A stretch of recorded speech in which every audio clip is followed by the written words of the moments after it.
Double G's. Yeah. Okay, I think we're live. Yep, we're live. Cool. So, welcome back. My name is SerAaron, also known as William, and this is Jen, who's playing Denati. Sup? I'm ready to die. And we're playing more Burning Wheel.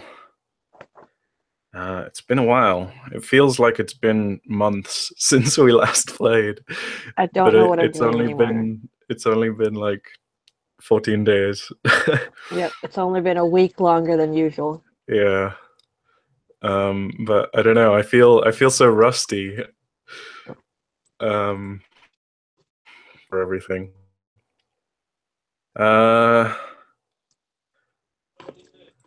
Yeah. So I was moving house last week, which is why there wasn't a session. Okay. But Right. I'm back now, and I've got worse internet. So if the stream quality is noticeably different, that's why. Fair says he's gonna visit you at some point for like drinks or whatever. Oh, cool. So hit him up or something. I don't know. He's a lonely boy. He is. So are you, to finish fucking lie. Yeah, I should. I'll definitely go see him at some point while I'm here. And before he goes back to Bristol. All right, so. God, how do you play Burning Wheel again? I feel like I've completely forgotten. Let me derail you farther. I blackmailed Ferris into showing me what you look like. Oh no. Oh dear. You know the truth. I know too much now. I have crazy hair and I don't know. He showed me an incredibly flattering picture of you. By incredibly flattering, I mean you were screaming, trying to hit someone with a sword. Oh yeah, okay. All right, so you've seen me in armor, all right? Basically, yeah. He didn't show the one of me in makeup then. I don't know why I just asked for a picture. Like, I didn't explicitly ask, show me a picture that you feel may shame him in some way.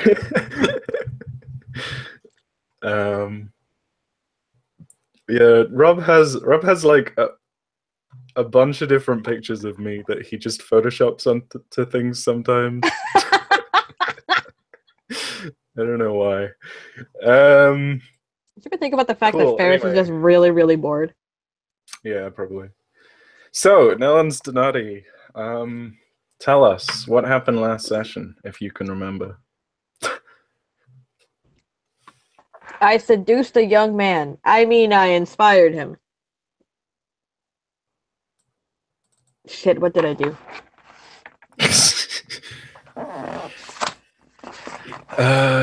Okay, so we had the trait vote. That was the mini session before. Mm-hmm. Then we talked to Starled Musa, which was just about as successful as I could have possibly made it, which was to say not. Excuse me.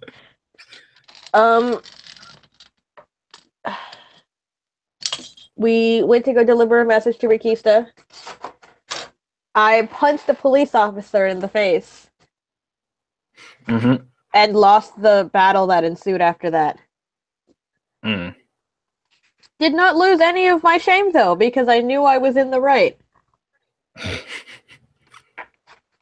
Listen, if this was a hero story, and let's admit this basically is, I am the hero, he fucked up. He traitored me. So he deserves to live in shame for the rest of his life until he makes it up. Mm-hmm. I talked with Faye over getting armor measurements, counseled her, attempted to counsel her against distractions of any nature. Jero. Told her that we could procure contraceptives if she needed it. And then this is a good thing to know. Will, I want okay. No, it is. No, it's worth noting. How dare you laugh at this? Important concepts. Contraceptives are important. They are. No, you're right. So, to which she essentially was like, lol, I'm gonna have fun with this dude. Maybe, if I wish it. Z snaps. And then I had to talk with Gerald myself, not about Faye, because if anything, that boy needs protection against Faye. Poor man, he's gonna be eaten alive. But about inspiring him to do the best that he can for this company. And I think I succeeded. Like, against all fucking odds, I managed to do it. I was prepared for failure and having to fight him the entire way, but I think I think I inspired him. I passed the role. I like met the obstacle.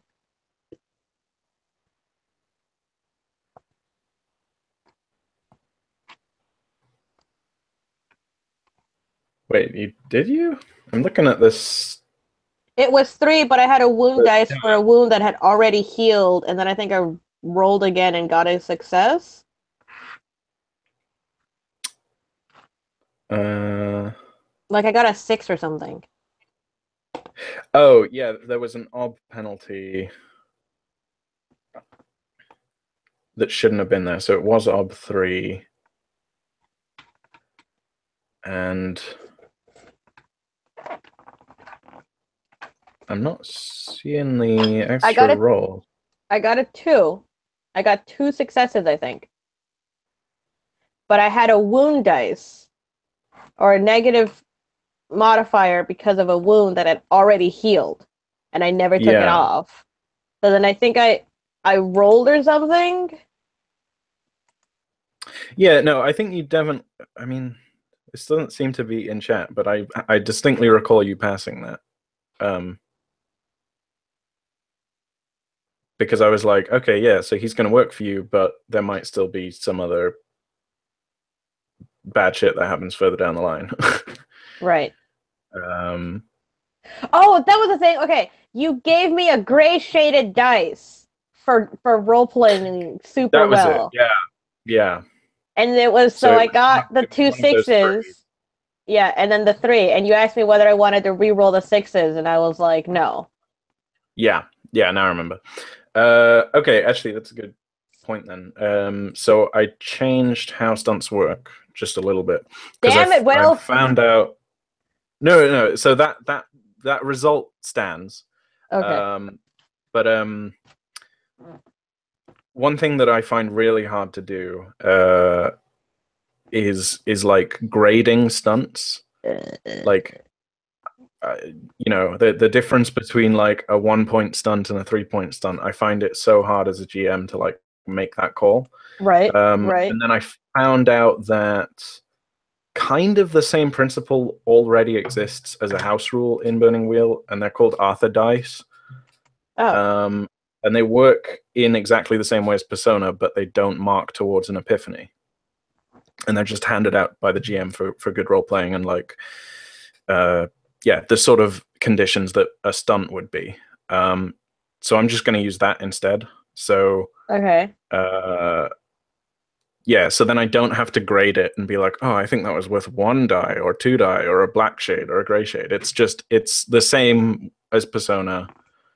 You get a bonus die. You'll mark it as an Arthur die, so it doesn't count towards the difficulty of the test. But you won't mark it like a Persona towards an epiphany for that skill or ability or whatever. Right. Okay.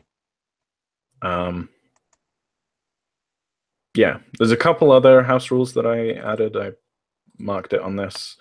They're mostly like rules clarification and shit. And I made a decision about the will to live and complications rule. No, stop that. So basically, whatever it is, I don't want it. It's will to live. You spend a Persona point for the will to live if you take a mortal wound, right? So if your character literally mechanically dies, You spend the persona point for will to live to ensure that you will at least survive. Okay. The complications is more narrative. If the story begins to look like you might be put in a situation where you would mechanically take a mortal wound, like if you're surrounded by demons or something suddenly, but the dice haven't actually been rolled to see if you're dead yet or not, then you can spend a persona point to introduce a complication to avoid that happening. But it's obviously like equally as bad. If you wait until, like, if you're in that shit situation and you wait until you're mechanically dead and you're still in that shit situation where having the will to live wouldn't be enough, you'd also need a complication to get your ass out of the fire, then you have to spend 2 persona points. Oh, jeez. That makes sense? Yeah. Like if you're surrounded by demons and you tried to fight it to the bitter end and you take the mortal wound, you spend the persona point to have the will to live, but like narratively there's nothing stopping the demons from just mulching you anyway, even if you do have the will to live. So then you have to spend the other persona point to have some like Deus Ex Machina thing, get rid of the demons, and then you still have to recover from the mortal wound. Right. Oh, hey, Weird and Quirky. Welcome to the chat. Weird and Quirky is the only person I trust. He's the only person I trust. The other thing was, you may have remembered for the Duel of Wits, like the repeating yourself thing, there was a house rule that some people use, including Adam Cobell, where if you repeat yourself constantly in Duel of Wits, then you get an increased obstacle. But I thought about that, and that's actually like a really weird ruling, because then you can intentionally start repeating yourself to get more hard tests and like effectively test monger. So I've decided instead that you get if you do good role playing, then you're going to get a stunt die no matter what.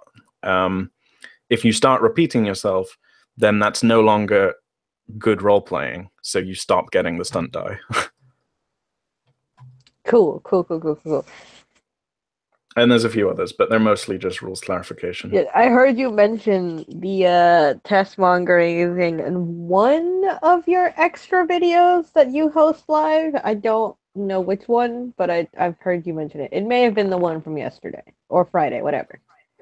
Yeah, it's basically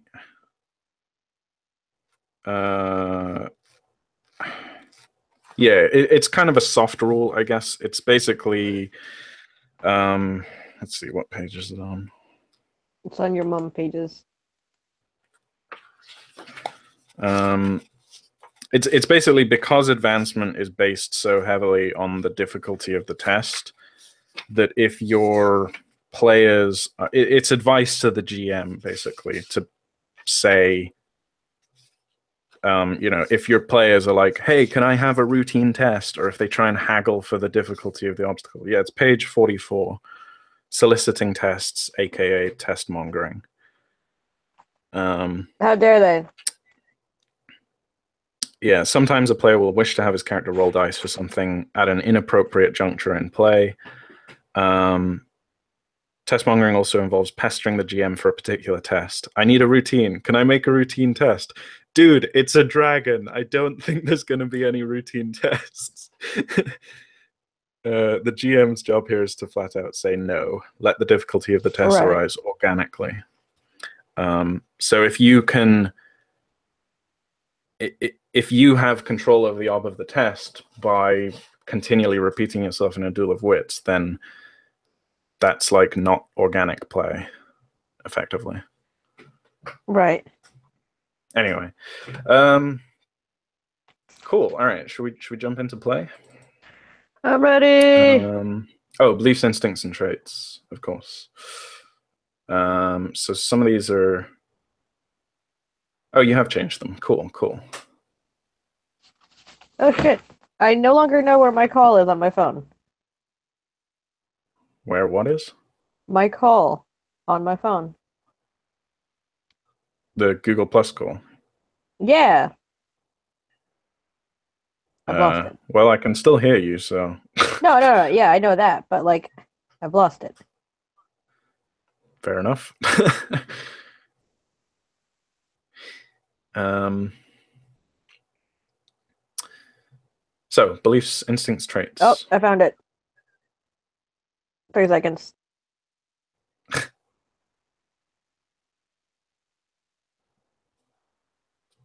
I did some embarrassing stuff that would be unpleasant on camera.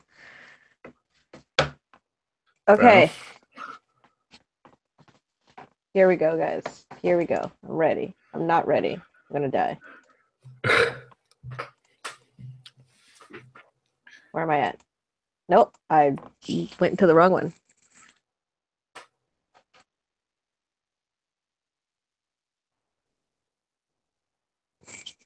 Okay. Belief number 1. I must remedy the ills my choices have gotten me. Hey, Paris.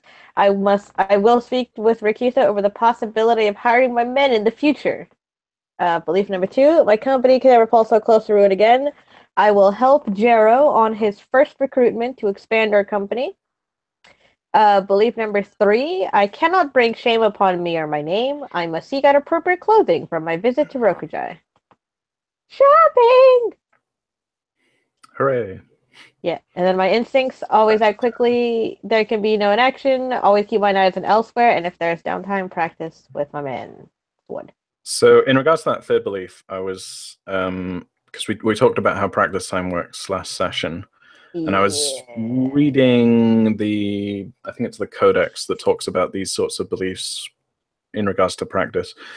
And it kind of, I get the impression that you should only really write this belief in a much larger player group where the GM doesn't have time to like help every player track all of their practice.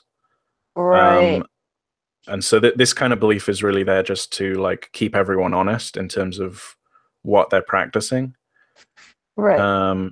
So if you want to change that third belief, because I don't think it's really going to be relevant in this kind of game, feel free to. Okay. Are you gonna keep track of all my sword tests now? Well, we can do it together, right? Like, there's no like in like a 5-player group, if the GM was helping every player with tracking all of their practice time stuff, then it would waste a lot of time and people would get bored. But since it's only us two, I don't mind helping you every time if you need it. Right. Okay. So Okay. All right. So my traits. have a think about if you want to change that or not. All right. My traits are gullible, wary, frustrated, mercenary, progenial, short, skinny, stocky, found egg, adopted. Then I have Iron Will, Sprinter, Anima Storm. God only knows what the fuck that is. Prince of the Earth, Fleet of Foot, and Glib. Okay, so Anima Storm is, I guess that should have a thing next to it. This is your passive as a dragon blooded. I've decided what the mechanical effect of that is. Basically, when your anima is flaring, you do damage to creatures in the environment around you. And the way it works is at the beginning, at the end of every exchange in a fight or ranging cover or whatever, like every few seconds, you'll roll a die of fate and deal that much damage to everything in range of you. Oh god.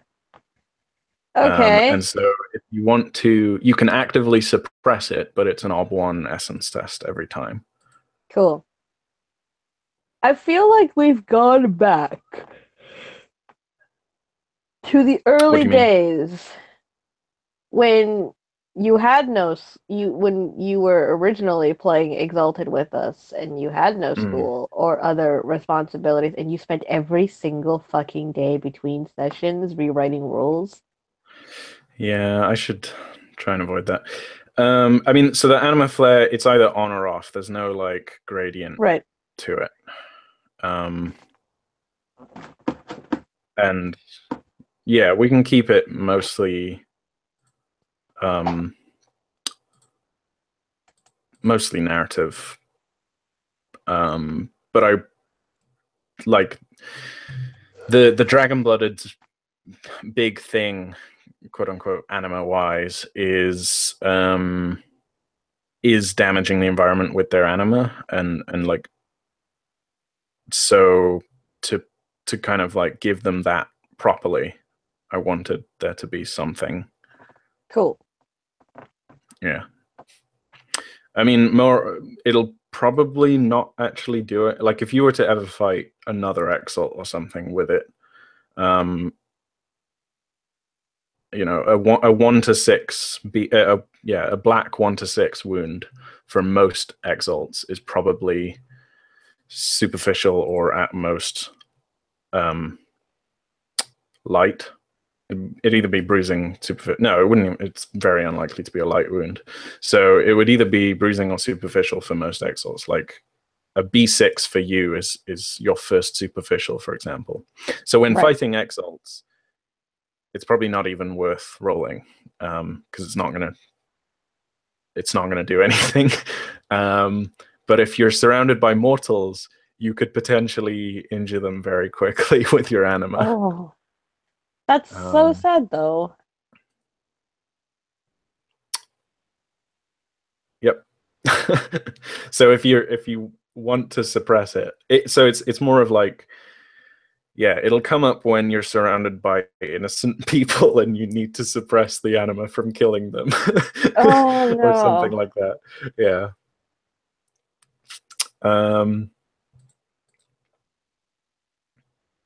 Anyway.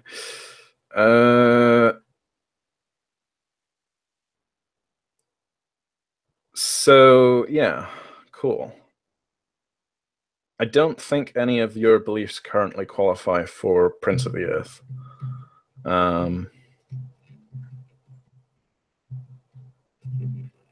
But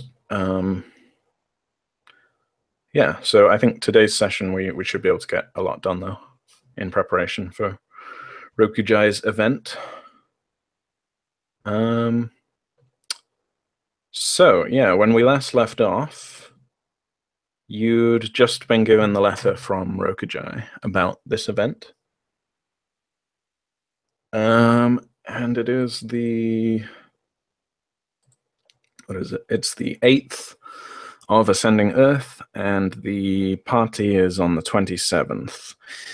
Rikista is coming back on the 15th, and you've got a job for your men running from the 11th until the 16th with Musa.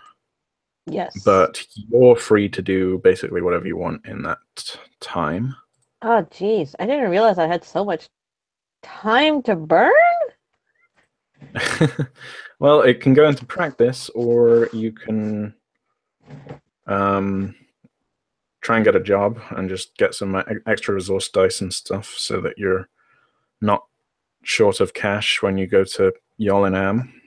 Oh god. Or yeah, or you can help Jarrow with his stuff. Yeah, I think can there's I a lot do more than do. one thing?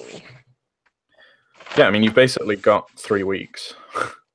Okay, I've got 3. I think my so first priority is going to be to see. Oh shit. Okay, the money first. The money first. Money first. Money first.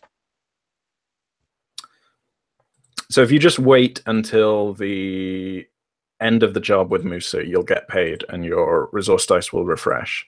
But if you want that to happen sooner, then you'll have to find a job. I will just for yourself or something. Yes. In which case, if you're successful at doing that, then the job that you do for Musa will give you a cash die instead or something. Cool. All right, I'm ready. Let's do this. I'm out to find a job for my peeps. I don't So, what type of job though? well, the way that finding a job works is I'm sorry. Are there rules for finding jobs in Burning Wheel? Yes. You're fucking kidding me. Do you ever think that Page maybe this 373. Luke Cage needs to get out more? So you establish what job / occupation the character is undertaking, and you pick a skill to represent this. You test the skill, appropriate forks are allowed. The obstacle is 1 plus the number of dice lost. So in this case, the ob will be 2. Margin of success replenishes an additional die per success, though that isn't relevant because you've only lost 1 die. The time for the test is equal to the current resources cycle. Okay.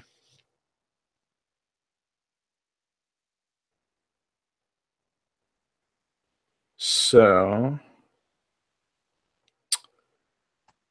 and yeah, this test counts towards advancement of the job skill. So what we can say for this, if you want, is maybe you hire yourself out. I mean, it's up to you, but maybe you hire yourself out as like effectively a witcher. What like is that? going on odd jobs, hunting monsters, doing all of that in your free time, and will basically say, like, this role will account for the next 3 months of just bits and pieces of free time that you have. So like that monster in the village from like 5 sessions ago or whatever. Right. That, like, without getting into the granular layer of like doing those detailed adventures again, we can just say like all of them for the next 3 months are comprised in this one role. Oh, now I understand the Witcher comment. I've never played the games, okay? Yeah, but the concept of a Witcher, I mean, in Exalted isn't this. It wouldn't be called a Witcher, but the concept is exists, right? Like basically No. Monster Hunter. You don't. Oh yeah, you don't understand. I don't understand what the word Witcher means as a description because I've never played the game. Yeah. Basically a Monster Hunter. Okay. See, you could have just just said that. All right. I'm always up for hunting a bit of monsters. Yeah, so I think if you're okay with that, or you could find a job doing something else if you can think of an appropriate skill that you want to test. Right now, the ob will be 2, whatever it is. My strength is basically like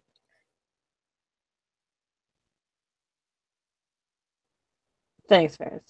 My strength is basically my selling point at this point in my life, I think.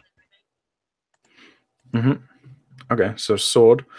It'll be ob 2, and you can fork appropriate things. And so, depending on the kind of jobs that you want to be doing, will sort of determine what you can and can't fork.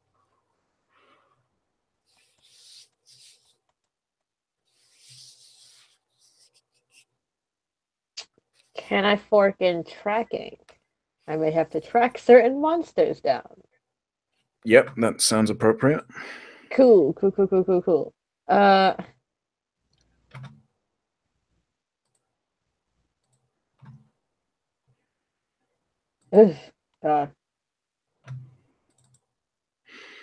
Remember, wisers can be forked. Yes. Trouble-wise? Yeah.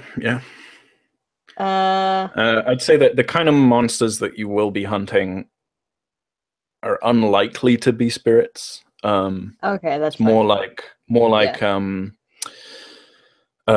big wild animals like the bramble wyvern and that like big giant monstrous panda bear thing that you fought. I'm gonna take on a bramble wyvern all by myself.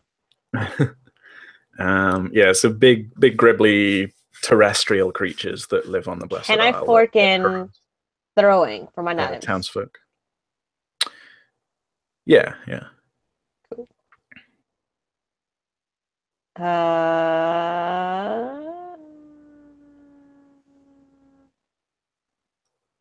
I mean, it's ob 2, so, and I think you can't have any more routine sword tests, so you can fork as many things as you want. Yeah.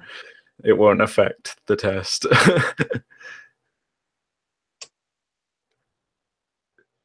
Ride, because I'm up to travel places. Say again? Ride, because I may have Ride. to travel someplace. No, I'd say that's inconsequential. Okay. Shit. Brawling, because I may have to punch a bitch in the face. I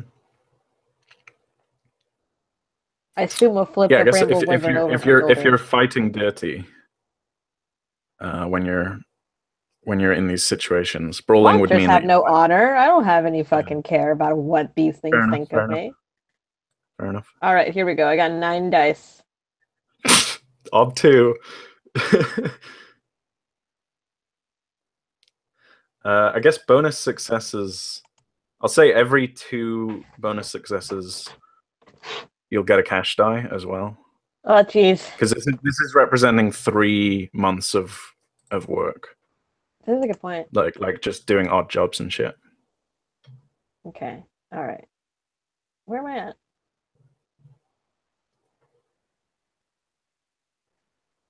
Hey, so just as a question, what's this limit thing? Oh, ignore that. That's Dragon Bloods don't have that. In fact, you can just get rid of it. Okay. Yeah, fuck it. All right. And I guess, hold on, let me check what I have in here. I'll put in a persona, because why not? Really? I guess you have 4 persona. I have 4 persona. You said I needed to spend it. Yeah, I mean, it'll go into sword if you do spend it. It's entirely up to you. That's fine. You have fate as well, remember. I do have fate. I don't think I'm gonna use fate though. If I don't make it, I will fucking just jump out of my window right now. Okay. Well, okay, hang on. So, all right. Fair enough. Wow, only 1 6. I'm not gonna re-roll that 6, I'm sorry. Fair enough. Okay, so you replenish your lost debt. Yes! You're back to B1 resources. I'm cool with that. And you're 3 successes above the obstacle. So add 1 cash die from working. Yay!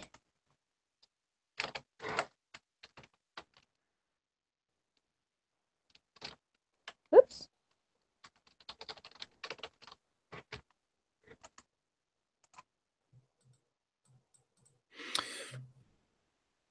Cool. And add that persona to the sword skill. Oh, right.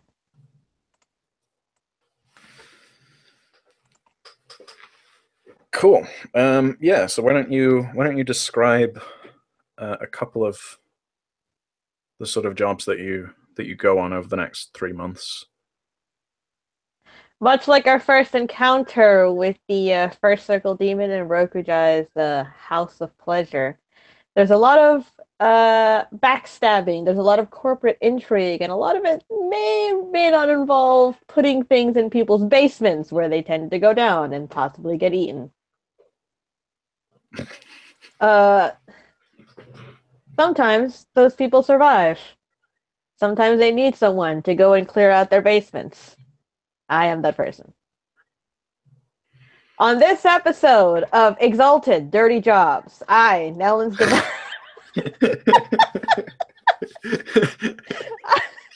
will take you into the dirtiest, grimiest basements as I seek to clear out oversized rat creatures and other minor things that people have said in their competitors' basements.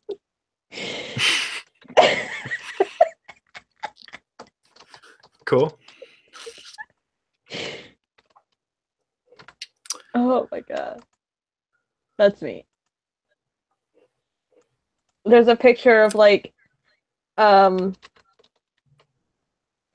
me like hunting around in the dark with like my fucking massive ass sword around, and then you just hear like a bunch of chittering, and you see the like 5 pairs of glowing insectoid eyes just like staring at me out of the darkness, and into the glow of my lantern they all lunge. Everything freezes, and I step out from the side and I circle myself like, see that? That's me right there.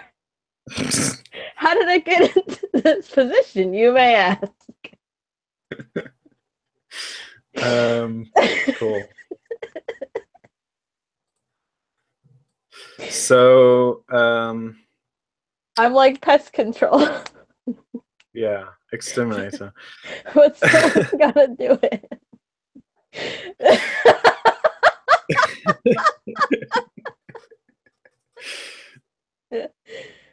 Oh god. So, I'd say you're working towards advancing your sword as well, Right. just in Okay. downtime, and I'd say we can kind of include that, God bless. because then you're testing your sword on stuff. So we'll basically mark like days that you have free Mm-hmm. when you want to be doing this job or these various jobs, and yeah, I'd say they're like 8 hour day 8 hour days, and then that can be marked towards your challenging sword test over the course of the next 3 months. Cool. So what do I mark for my sword test now? For now, nothing, because it was a routine Okay. test. Okay, cool. Um, I have too many cool. skills. Ugh. All right, so that's initial resource gathering done. Yeehaw. Ay. So that's like projecting into the future, um, but in terms of real time, it's still the 8th, and you've just had this letter from Rokujai. Cool. Hey, question. Jared's mortal, isn't he? Jaro? Yeah. No, he's a fire aspect. Okay, so he is a fire aspect. Okay.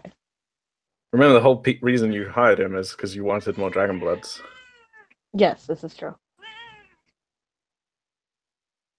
I'm sorry. I have a fire aspect of my own here calling out my name.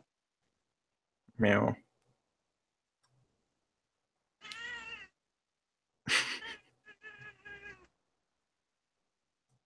She wants attention, but she hates me touching her, so That's a paradox. she just wants attention. Never mind, she's turned her face to food. Alright, I'm ready. Yeah, well, what do you want to do? You've The got next shot is of me returning back to my home base as do in most games, but I'm a little stingy around the edges because apparently these insects could breathe fire.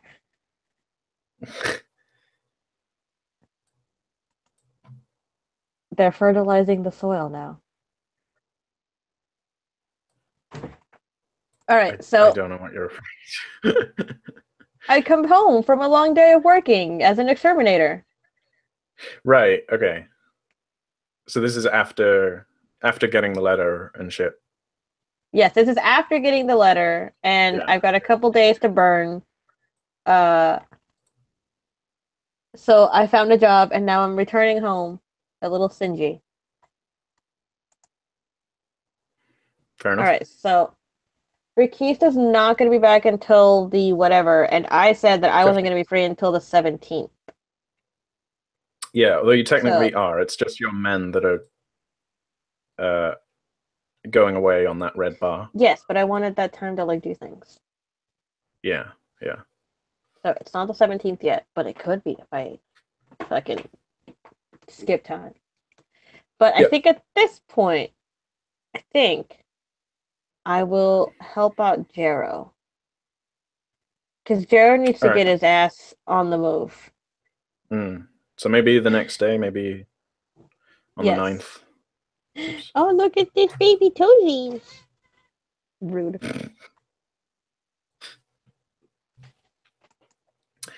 All right. So yeah, I think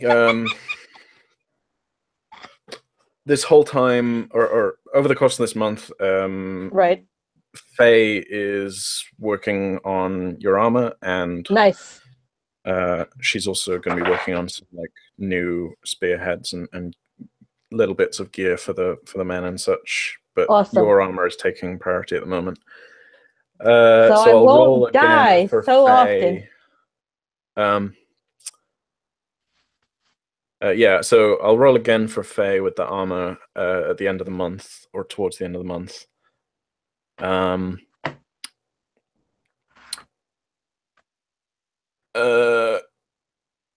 it's up to you. I've already worked out what the arb and how many dice she will be rolling. Right. With the exception of she can work carefully, which will give her +1 die, but then it won't be done until like the first week into Resplendent Earth. So it's up to you whether you want it done before the party or not. Well, I mean, either way, I wouldn't be able to wear it. But it's up to you whether you want to bring it to the party or not. Yeah, I've been a while without armor, and it's kind of driving me a little nuts. Okay. So we'll do that closer to the time. Ferris, I don't know what the fuck you're talking about. I was talking about my cat. Look at these baby toys his Tegan has. Okay, fine. Jesus Christ.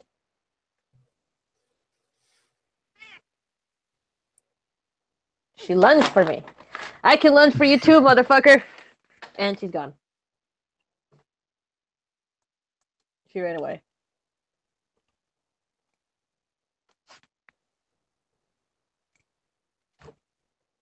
All right.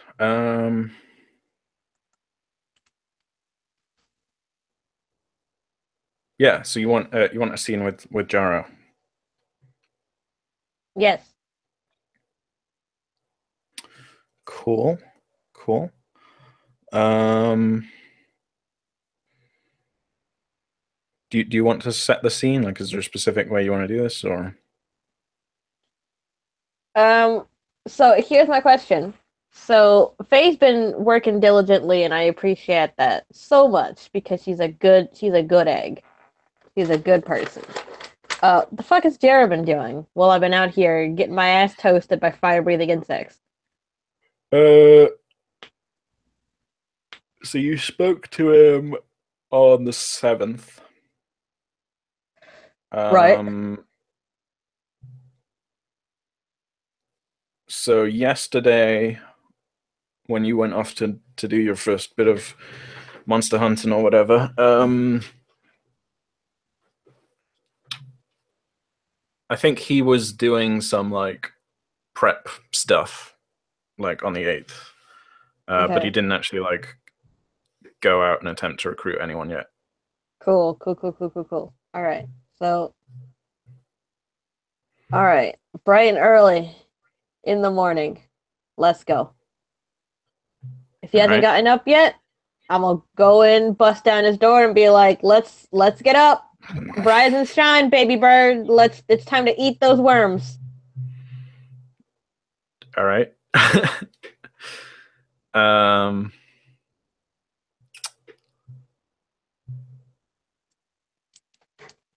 Ain't no slacking in this house.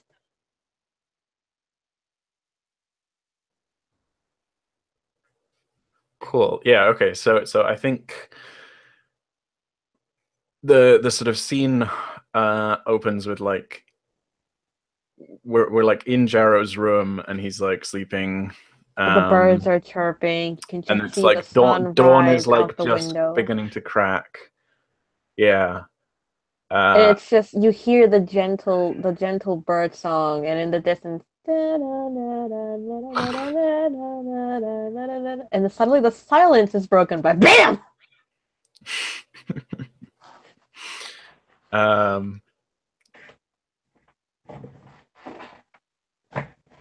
The door flies open.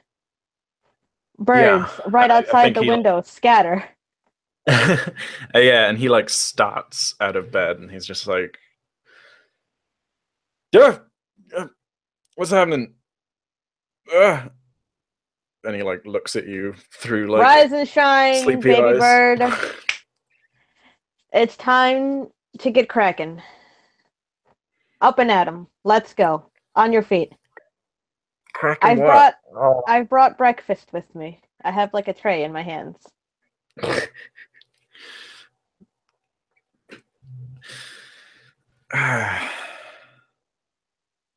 So I sit on this like shitty bed and put this breakfast on the side, which I hope he doesn't like toss over by his movements because I will be upset. And I lean back and I cross my legs, like super chill. And the sword is kind of like, because it's super heavy, it's on the bed and it's kind of like crushing the circulation of his legs a bit. And I'm just like, Jero, if you don't get up early, everyone else is going to beat you to the punch. What punch? Come on, let's go. Up and at him, boy. Let's go. Let's go. And he's like, all right. And he like looks out the window and sees that the sun is like barely even risen, and he's like, how do you do this? What's I have no consideration for myself or the lives of others. Let's go. And he like looks at the breakfast that you brought him, and just like takes a spoonful or whatever of porridge or whatever it is that you have as breakfasts. Eggs, maybe. Eggs. And he's like, what what are we doing today? Sorry, did I miss something? We're gonna be doing exactly what I hired you to do. Hire me some more dudes. Right. Yes. Uh Job is fun. Let's go. I leave the room. uh-huh. Cool. Okay. I think he eats the breakfast in his bed and like gets up and gets dressed. And then raw eggs.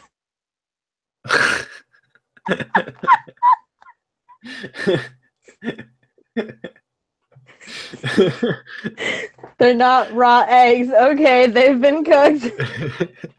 Amon has the same sleeping schedule as I do. Mm-hmm. Yeah, and I think like sort of 5 minutes later he comes downstairs and he's dressed and he's like wearing some semi-smart clothes. He still looks pretty bleary-eyed, but he's a bit There is more no awake. way you took a shower in those 5 minutes. Out. It's like, all right, God. And he's like, as he walks out like towards the back door to like go to the sort of outdoor shower room thing that you have set up, he like gives a like a confused, slightly concerned look to Amon. I just want you to know, And I Amon am just not like the shakes his only head. one. I'm not the only one awake. There are other people here. Mm-mm. Like, Jero just has the fucking I'm gonna sleep in trait. Yeah, he's lazy. um Yeah, and so he has a shower, and then another like 10 minutes pass, and then he comes back and he's like, "Okay, all right, I think I'm awake." Um, so what are we doing? Well, if you were one of my soldiers, I would train you until the sweat from your body could form a lake around you. However, that is not my call to make. You have a different job. Mm-hmm. Recruitment. Mm. Now, I have been told by a certain little bird. Hey, Ferris, how fucking dare you? Anyway, I have been told by a little bird that you were preparing something yesterday to help you on said job. Yeah, just a bit of thinking, scribbling down notes, trying to remember who I know in the town, stuff like that. You're welcome to help me if you know anyone. I will help you in whatever way I can. Great. But for now, the best thing that we can do is get out there right now. All right.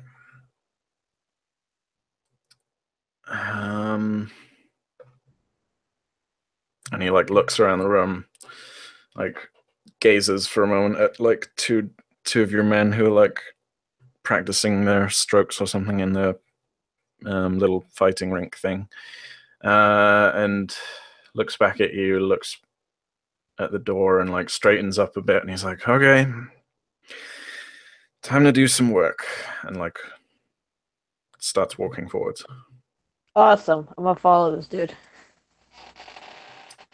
As we seek to Okay. recruit people. So,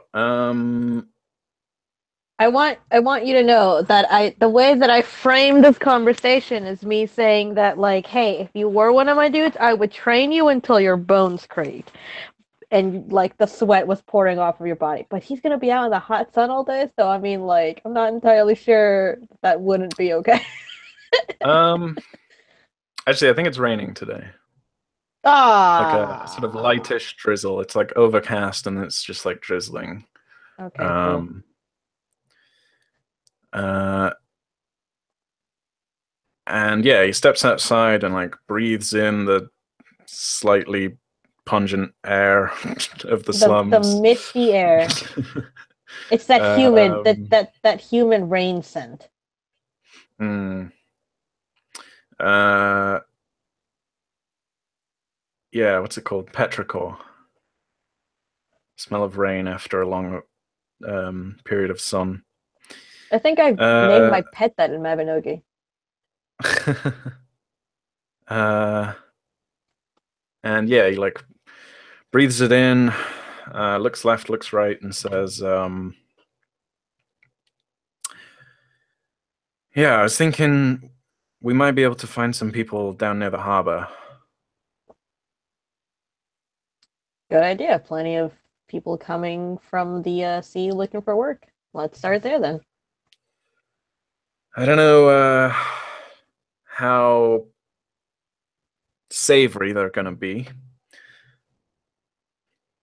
but it's a start, right? I suppose it is, and if they make any trouble, I will beat them into submission myself. He just like silently nods. All right, so I think he's gonna make a circles test. I lay my hand on his shoulder. It's okay, Jero. I would never beat you into submission. But my eyes say, try me. um, yeah, I think he just like hesitantly glances at you. Um, yeah, so so he's gonna need to make a circles roll.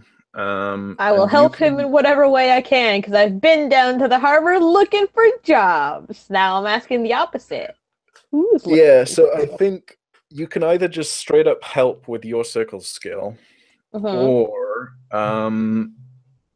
you can make a linked test with an appropriate wise, and that'll give him bonus dice.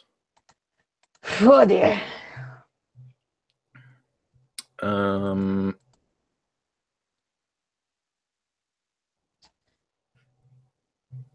so Uh. considering that you have a belief written about it, I guess the link test is more appropriate because then you're actually rolling dice. Right. Okay. I don't So have a he has some wise. wises as well. Yeah, I don't have a wise unless it's Nellen's wise. We're looking specifically for Nellens.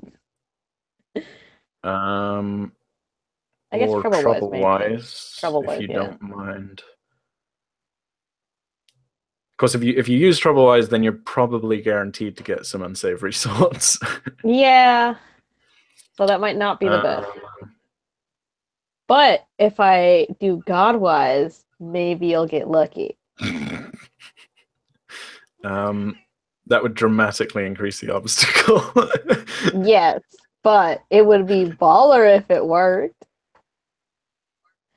I and asked the very God, unballer if it didn't work. yes, but if it did work, Because I could the just go higher up the to I the go up higher to the a circle's god and be obstacle, like, "Hey, I'm looking for dudes, looking for work," and it's like, "I'm not looking for work because I'm a god, but shit, I'm bored. I'll help out." so that the higher the circle's obstacle, the Yes, like I more know. rigorously I can invoke enmity. Yeah, I know. um, or you could open a new wise. Oh shit, that'd be horrible though. Um, pardon? That'd be horrible.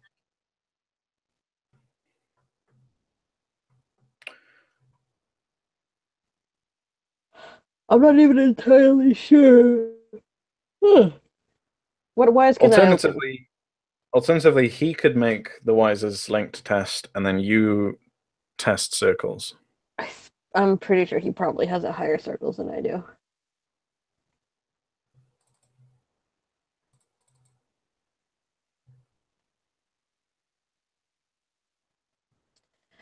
Um,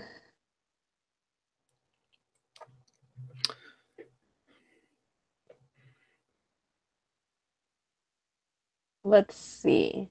Yeah, sure, fuck it. I'll do trouble wise and then see how that might help. All right. Because my circles is 3 and his might be higher. Hmm. Okay, Unless I can so on also the fork a way Nellens down, wise, and then we can get unsavable Nellens types, to which I can always plead to their family loyalty. uh, There may be Nellens in here, we don't know.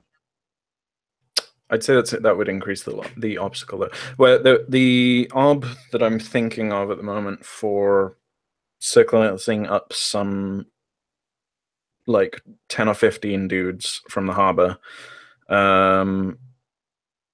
is probably ob 3 or something circles.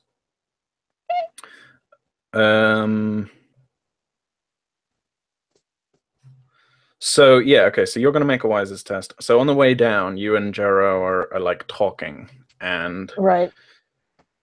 you're talking about like people that you know, and sort of People that I checked out during my um, last time that I was here.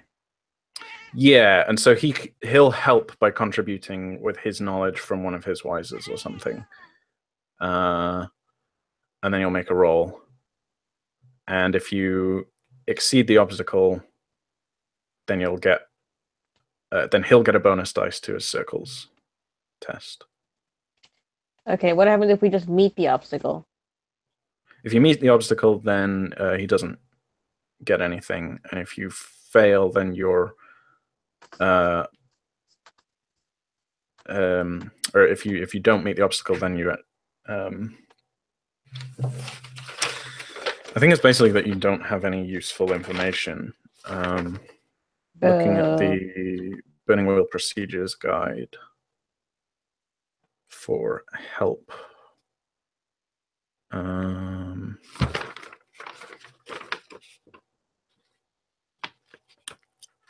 Oh, it's +1 ob if you fail the link test using irrelevant wise. Jesus Christ.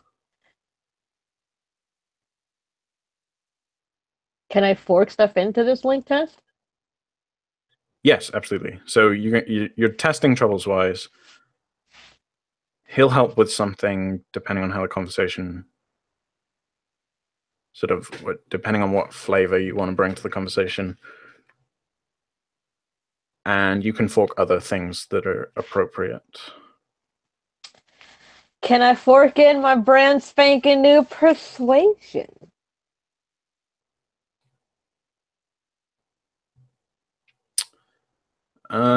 Justify it. Because you're having a conversation about people that you know to give Jarrow information to help him with his circles test in a minute. So I don't know when the last time he has been to the Imperial City has been. He's been away for a very long time. He's been in the Palace of Tame Storm, which is in the Imperial City, but I think they're Imperial City? Yeah. No, it is in the Imperial City. I'm a stupid idiot.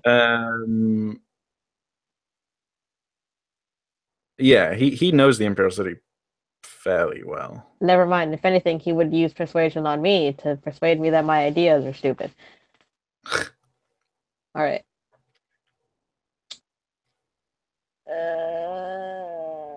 What about Streetwise, which isn't a wise, but I feel like Streetwise should be called Street Smarts. Yeah. You can rename it if you want, because that is basically what it is. I don't want to rename it. I'd let you. Yeah,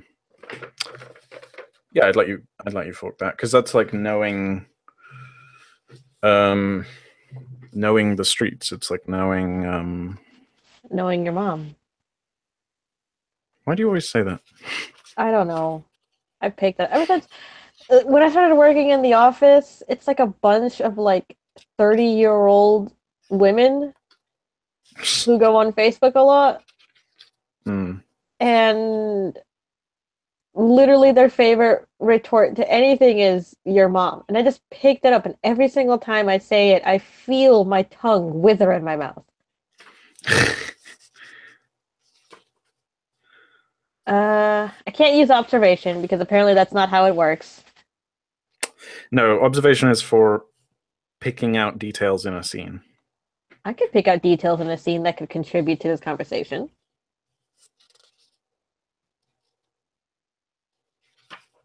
Like, for example, I look across the way. Streetwise is the etiquette of the city streets. This skill helps characters navigate urban centers safely, allowing them to find places only a native would know.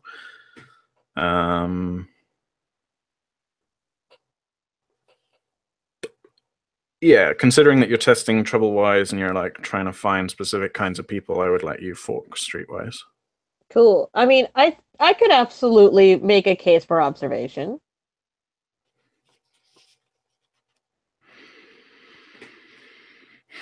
You want to let me take a crack at it? Sure. Okay. So as we're walking along and we're having this conversation, we're sort of discussing where exactly to go and where not to go. We're essentially sort of like casing the streets, really. Passing through and taking a look at some of the people, taking a look at some of the locales. We discuss our plan of attack. And I feel like there's definitely a difference between people who aren't interested and who already have their own thing going, and people who definitely do not and want to have something going for them. There's like this the way they handle themselves, the way their eyes are kind of looking back and forth, almost a little bit I wouldn't call it desperation, but definitely seeking, definitely looking for something. And I feel like I might be able to use observation to help pick that up.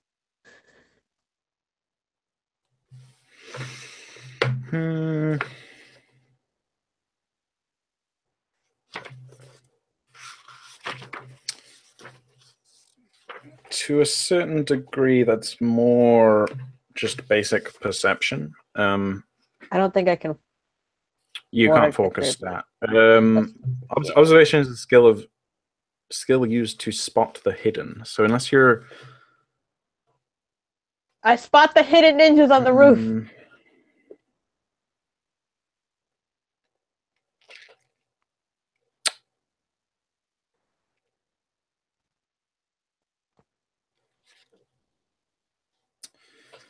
And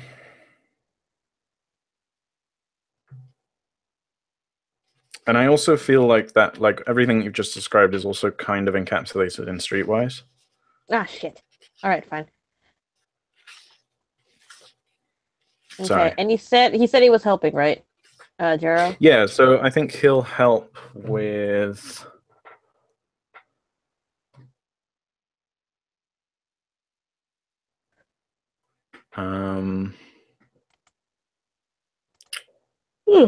So he could help with rumor-wise, bribe-wise, or back alley-wise.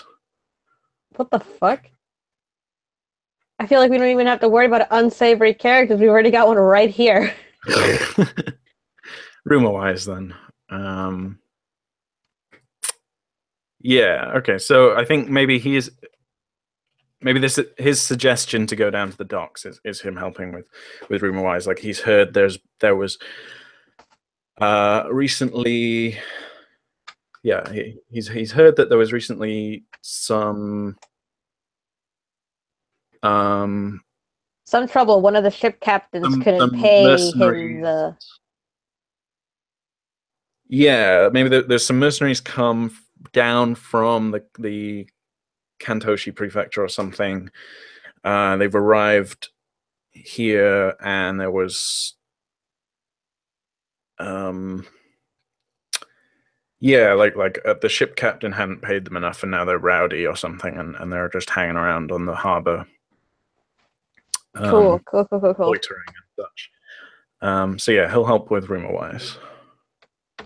I'm gonna toss in another persona, because why not? Okay. So let's see. The Me. ob is.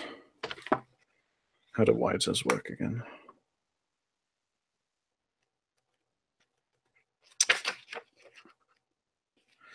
It's like common knowledge. If it's common knowledge, then it's ob 1. If it's a little bit more.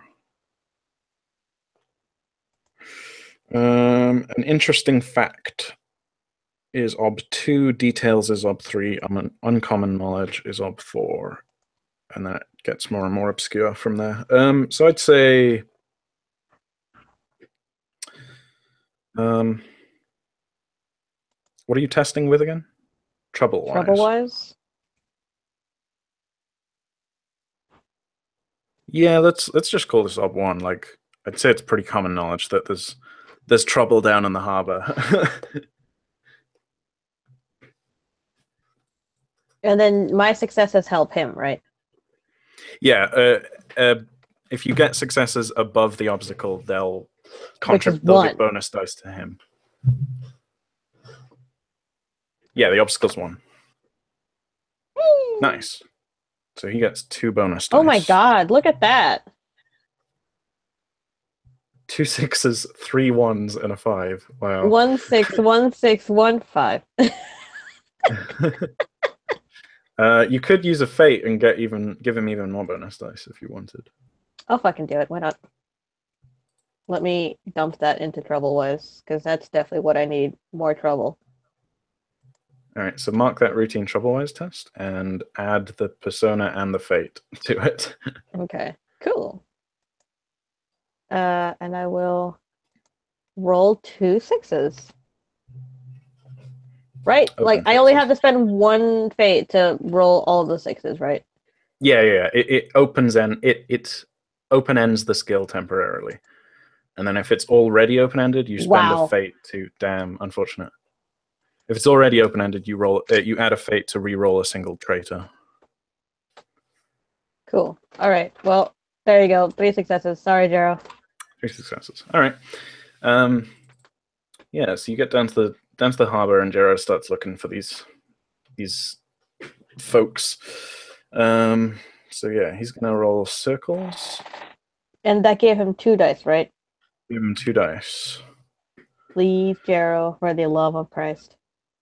Christ doesn't exist in this universe, but I will manifest him into being where he can die for your sins if you fail. Let me just check if you can also help with circles after making a link test. That feels he marked cheaty. the routine. Yeah, it feels a bit weird doing that. What did he help with? I helped with rumor-wise, so he gets a routine rumor-wise test.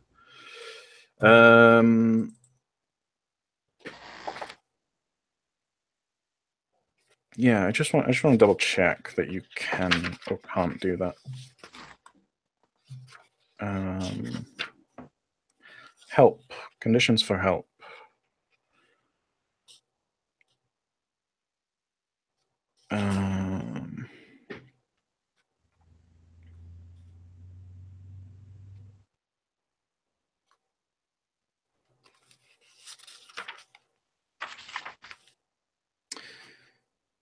If the character before you exceeded the obstacle, you get +1. If he failed, you get +1 arm.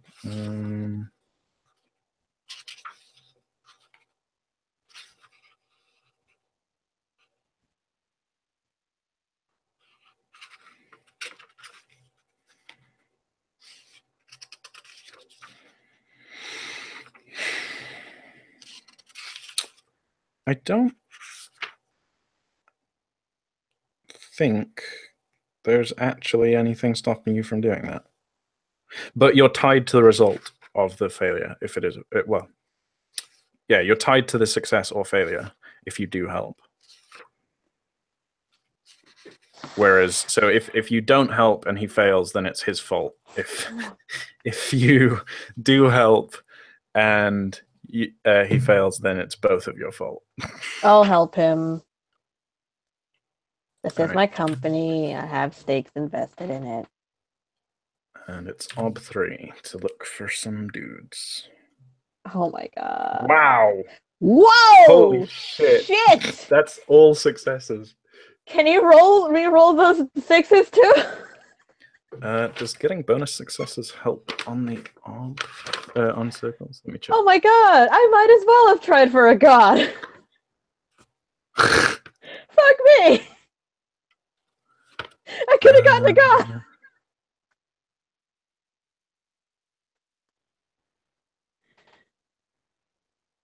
I'm upset now. I should have done it. I should have been like, fuck it, let's try for a god.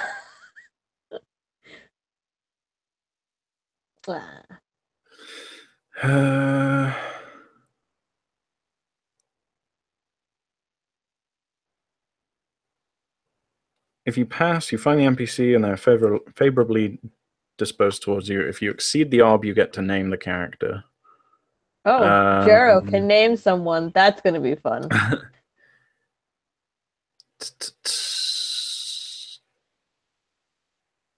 Yeah, okay, so I guess bonus successes go towards them joining your cause permanently. So let's say there's... You're 4 above the obstacle. Let's roll a die of fate. 5. Okay, so... Yeah, you go down on the docks, and... well, okay, so you describe it. Like, what do you and Jaro do to, like, gather up a crowd of mercenaries? Wave money. No,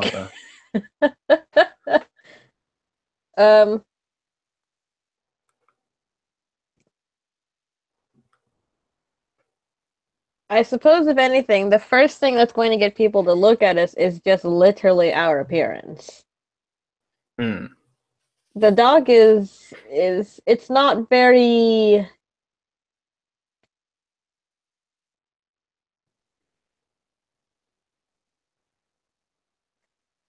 Actually, no. There's only one dock for the Imperial City, right? Like, it's just like it's the harbor, and it extends the length of... it's this like lake, this long lake that runs parallel with part of the city. Okay, so there's lots of traffic here. There's like, you got, of course, your dock workers, you got your fishermen coming in, there's small little boats, but you've also got like these huge ships that are just like, uh, Well, it's not an ocean city, remember? So there I aren't know, I know, there, I know. anything has to be a riverboat. Yes. I feel like the river should be super wide, though. It's not as wide as the Imperial River. How fucking rude. You're ruining my vision. that thing's like a channel, like an English channel. Like My it's miles vision! wide. Will is pouring down the drain. All right, fine. Oh my God, do you think they have that thing where like at the mouth of the river they have like these huge ass ships just like waiting, but then they have like smaller ships that come off of them to put people on docks, like important Yeah, people? probably. Like there's probably a bunch of That's so cool. like there's basically two ways to get to the Imperial City by boat. You either, if you've got a huge boat, you land in Dragon's Mouth, and then you send caravans down to the Imperial City along the flowing throat of the dragon. If you've got smaller vessels, then you can come up the river to the east, and end up in this little harbor lake thing, and offload it there.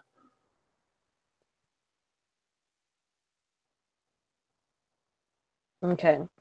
So the first thing we got going for us is our appearance, because people are there. There are certain types of people that are on the docks. There's the dock workers, the fishermen, but you've also got these almost like processions. You've got people coming into the Imperial City on business, returning from like the threshold. You've got like bands of sailors coming off on leave. You've got like these elaborately dressed figures, sort of like surrounded by their own entourage coming off of these like almost gilded ships.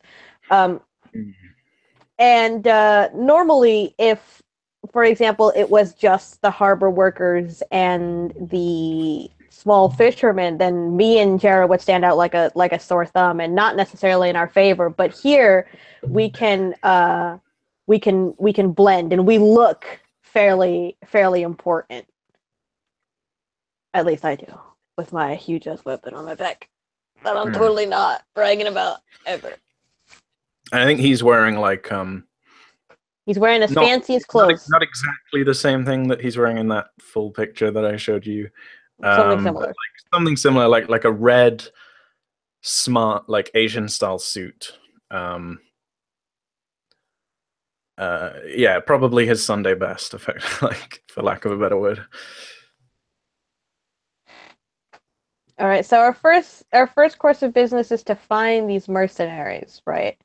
But I mean, from the trail of quote unquote destruction that they're leaving, they're not exactly that hard to find. And at first they're a little suspect because they're right now they've kind of gotten into that lifestyle of just blowing the money that they do have on booze and women and trinkets and whatever. But we sort of we remind them that there is even more money to be made, and looking at us, I feel like they think that Yeah, shit, like they, you're they got right. they got blown off by their last employer. And now they're just like angrily drinking in various pubs and taverns dotted around the harbor. And you're like going around over the course of the day, like talking to them individually or as small groups and like rounding them up.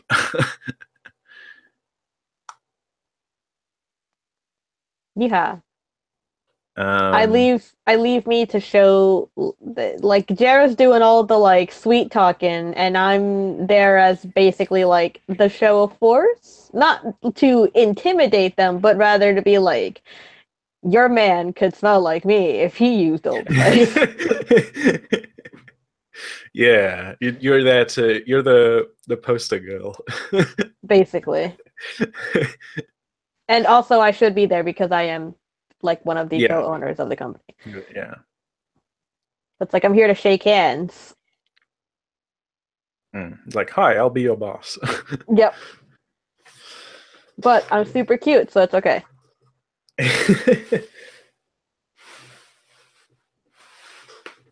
Okay, yeah, that sounds good. We've also recruited a cat. Yeah. So what I did was I used the same rules for when you're buying stuff in bulk using resources. You because it's an abstract system, you like increase the odd by 1 to multiply it by like 10.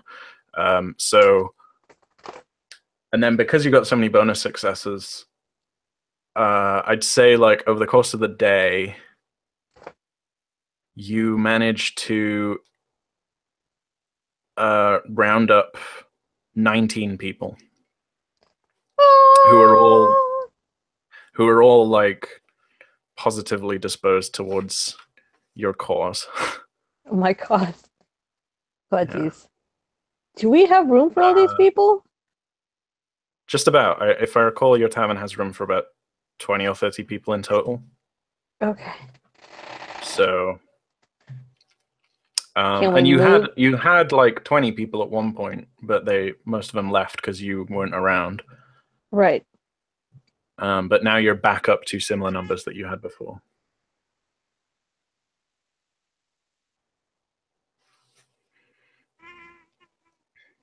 Meow. I'm touching her face and she doesn't appreciate it. She's on my tablet. So, all right, neat. 1 day's work. You got 19 men. We can no longer hire any more. We can't hire any more men. That's it. We're done. Yeah, I'd say like until circumstances change, you've managed, and maybe it isn't all in 1 day. Maybe it takes a couple days to get the word out. But right. Yeah, until circumstances change drastically, like you won't be able to do that again. Like you can't do that every day. Okay. All right. But they're all kind of like moving into the tavern, and like the tavern is all of a sudden bustling with Yeah, noise so and suddenly starts sound and filling up, life. and you realize very quickly that like you're probably gonna have to get some more stock of ale and stuff in, like to accommodate all this shit. But you already accounted for that in your like projections for accounting and stuff at the beginning of the month. Like Right. you and Tigers discussed about it, like this was your goal to get more people in for this season and stuff like that. So you're not too worried that you'll run out of funds just yet. Right. We have enough to keep them in the drink as it is. Yeah, yeah. And now they have an actual place to practice and whatnot instead of just being cooped up in the tavern all the time. Mm. And I'm just like, there's like a shot where we're like, me and Jero and Tygus are just kind of like sitting on one side of the table as we watch in this like almost unending stream of men as they go in and they go out and they're bringing stuff, and one's carrying like this huge ass fucking bulky thing, and it's like 17 different like I don't know fire weapons that he's collected on his ship. And there's someone bringing in like a I don't know, like a pet cat or something that they had on the ship, or they might have even stolen off of the ship. Who knows? Some guys bringing in like a carton, and it's just like bursting, filling with like clothes and whatnot. So like back and forth, endless, as they try to like move into this place of mine, and I'm just like, Jerry, you did extremely well. Yeah, he's just like smiling and nodding. He's like, "See, I told you I knew some people." A lot of people. That rumor I heard paid off pretty well. Yeah, I don't think it's like a total Tygus sausage is, fest. yeah. Like it's a mix of, it's not all dudes. Yes. But Tygus is there on the side, and I kind of like lean behind Jared's back, and I'm just like, thumbs up. Yeah, and Tygus is like, this place is about to get a lot more lively, I think. Who knows? It might even be difficult to sleep at night with all the noise, he says, kind of like jovially. You wish you had trouble sleeping at I was night. getting used to the quiet. Yeah, well, you're not old enough to need all that quiet and peace yet.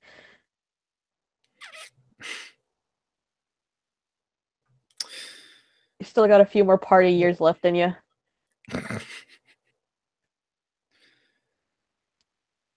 Oh man, there's so many people now. I want them to be all super dark. Super dark. What do you mean? Super dark. Like skin color? Yes. Right. These are like the Mexicans and Indians. I've taken my people with me. Well, they're probably not all foreigners. Fine. Because I mean we've talked about this. Like being a foreigner is pretty freaking expensive on the Blessed Isle. Yeah.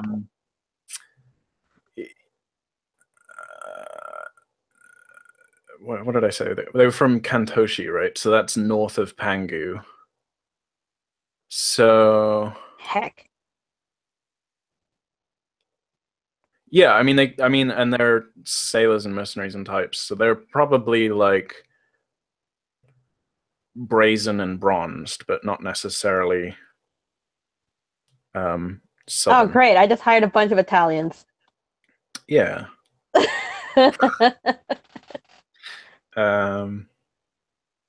I think it's the Kantoshi prefecture or the Xiangwei coast in general, but one of those two they have like a distinctive accent, which is mocked in other parts of the realm as being like the stereotypical country bumpkin accent. How rude. I won't mock them. God knows I can't. Yeah, so maybe some of them have that accent, but not necessarily all of them. Okay. I need more Mexicans in my company.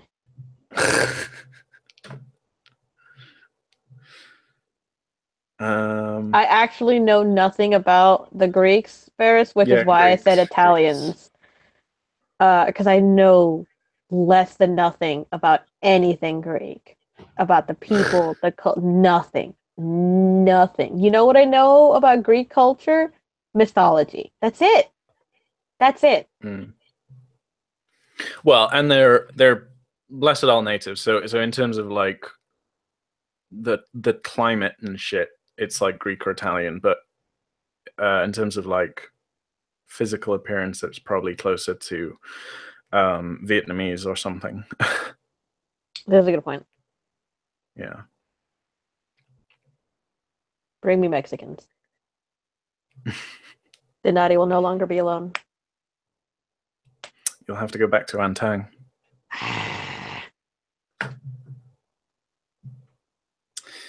Cool. Okay. Oh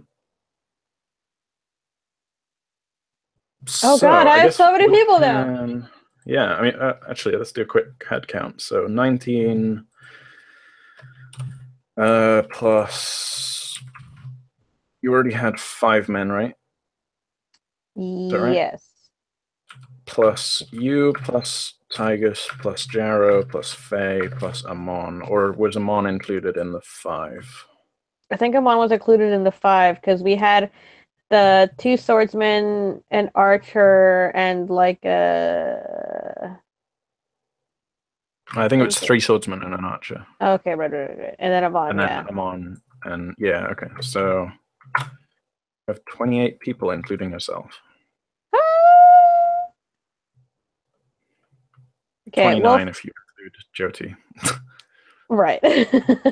Jyoti, the mascot. 30 if you include your horse. Oh my god. Oh man, Jyoti could be incorporated so we can have like a logo or a sign or something. You're going to brand Jyoti. No, I'm going to make Jyoti the brand. Yeah, that's what I mean. Okay, I thought you were talking about like trying to brand a fire element. I'm like, I don't know how. First off, I don't know how you can do that. Second off, that would hurt. Stop it. No, don't hurt this poor baby. I didn't mean like a hot poker brand. I meant like turn Jyoti into a brand. That would be fucking amazing. I feel like the Snellens company needs a brand. Yeah. Yeah. Need a logo. I do need a logo. That way it can be like Because I mean, so far your headquarters is just an unassuming tavern. So basically. We need to deck it out in colors. We need to like have a team meeting and pick colors. mm. Then we can have banners and flyers and armor. Branded armor Branded armor. with the crest. Oh my god, that'd be so cool. Okay, so we have 28 people. Dear Lord. Mm-hmm. That's a big old tavern. Uh can you run me through about how this like works? Jody doesn't miss you, Ferris. You guys fucking abandoned him. He's in a forge now, Rob. Yeah, he's free. He's not squished in a lantern. He has the sun. Yeah, Ira was the only one that could talk to. Yeah, that is unfortunate. But I'm in the process of learning Old Realm, so perhaps one day I could speak to him. Mm-hmm. And then he could be a proper character and not just like a pet. I could gain like life advice out of him. I mean, he isn't very good at talking himself, so. Jyoti, my heart's been broken by this dude. What should I do? Burn him alive. Toss him What were in you going to ask? here. How does what work? Okay, so how exactly does the room like how fuck I know that you told me how big this tavern was, but I'm like, how many rooms are there? How many people can fit in these rooms? What's the dealio here? I wouldn't worry about it too much. I'd say enough to hold. Yeah, let's say there's enough room for 30 people without needing to like double up and feel cramped.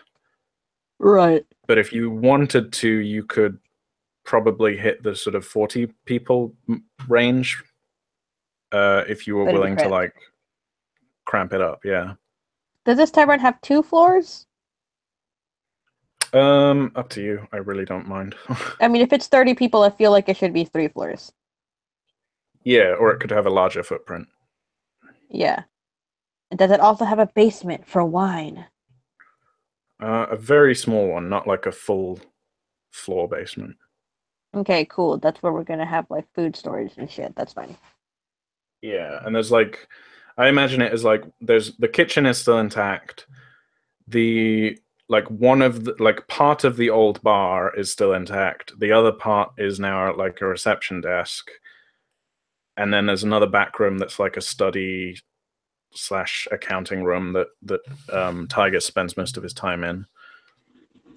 And then there's your bedroom, which you get to yourself, and then most other bedrooms are shared.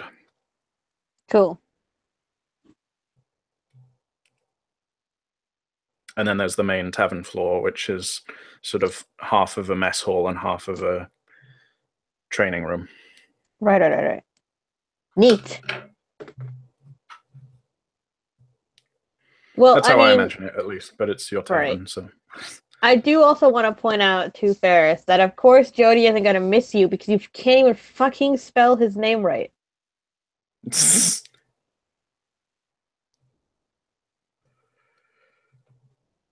That's right. Get wrecked. Haha. Suck on that. Anyway, oh man, we got a whole bunch of new friends for Faye. Mm. All right. I also worked out how to do help with lots of characters. Like if Okay. you're ever in a fight and you want to use all of your men, um, there's normally a rule called too many cooks, which means if everyone's trying to help on a test at once, then only one person can help at a time. But I feel it's appropriate that if you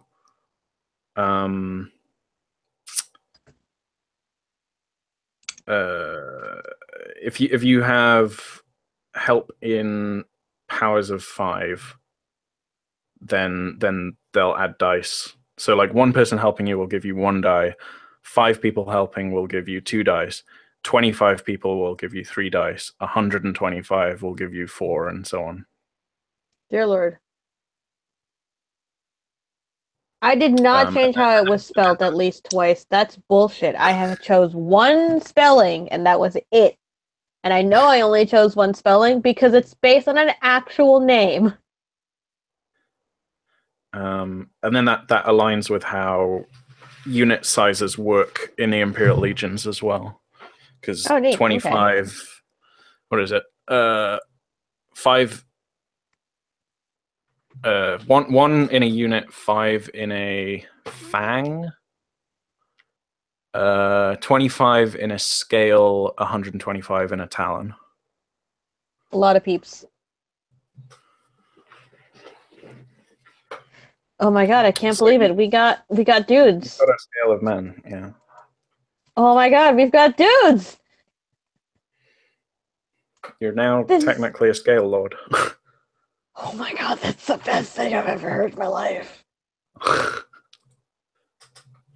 Well, if you were in a legion. Yeah, I feel like Tygus would say that, maybe just in passing, and Denati's eyes just light up. She just gets a little starry-eyed. She's like, yeah. And maybe you spend that night like rereading part of the 1,000 correct actions or something, and like I gotta bone up on my fucking commanding. Remembering some old like stuff from the House of Bells. Oh, jeez. This is a little too exciting. I don't know how I would be able to sleep.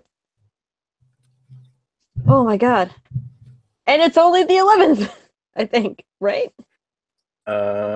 Yeah, I'd say in the time it takes you to round up all these people, the men that you that Musa wanted are like getting ready to go. So yeah, let's say it's the 11th now. Okay, well shit, I got like a whole bunch of men now. I can literally do both. Right? I think? Well, that's what the conversation with Musa about last session was.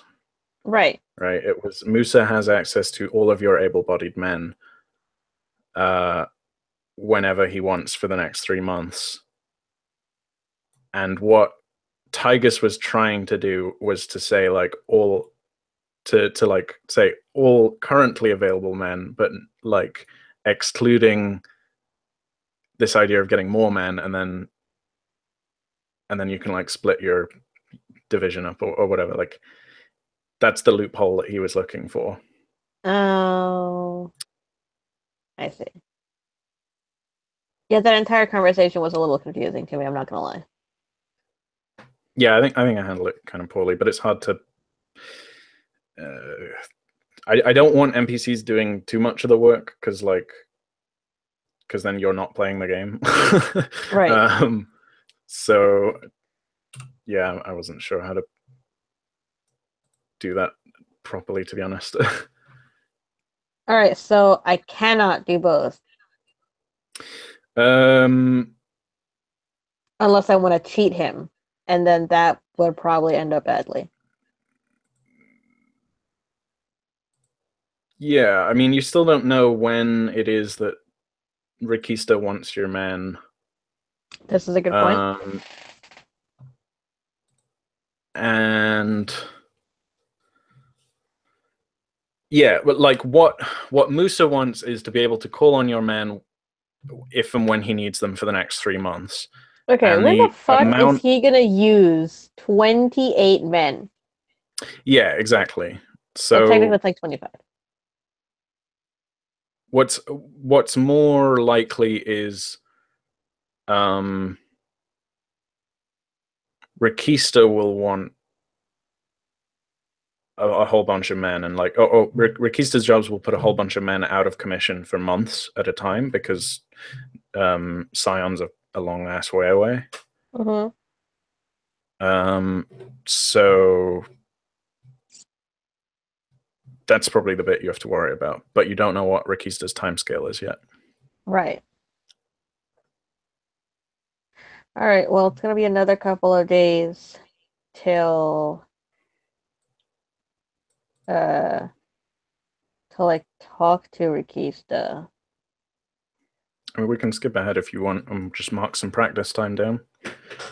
Awesome. I think I'm gonna do that because I don't think. I mean, can I Is there any look? of your other beliefs? I don't think so, unless I wanted to go look for the dress stuff that I was gonna wear, but I wanted to wait until after I gotten paid from Musa to do that. And Rakista might be able to help you, being a clothier and Yeah. all that. Yep. So I was gonna wait till I talked to Rikista. Hmm. Can I? All I right. mean, like, yes, So practice is you nice, can but what about jobs? well, that's what the role that we did at the start was, right? Yes. So I can't do that again. No, that accounts for the next 3 months now, until the end of the Okay. season. Okay, cool. All right, then practice it is then.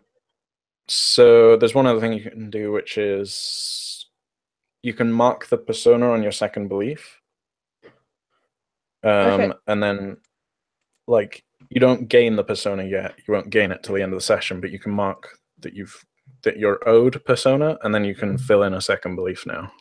Yay! Which is a belief that you can earn fate for, but not persona this session. Right. I think the one that's really the most achievable of the other beliefs that I had was either collect my armor or find a mentor for my sword stuff. Well, achievable doesn't matter because you can only earn fate for it now because you've already That's a earned good point. persona for that second belief. Right. Okay. All right. So Um, like, so I'm done. you can either shuffle one of your other beliefs into that second slot and then write a new belief that is achievable in this session, or write a new belief in the second slot that is something you more long term, something you can work towards, but not necessarily get persona for this session. All right.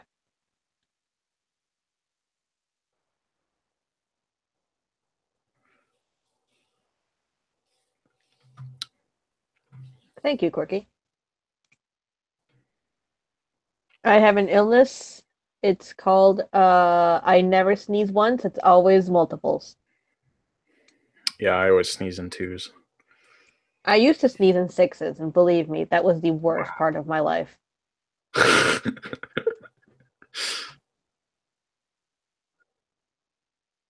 Sometimes I still do.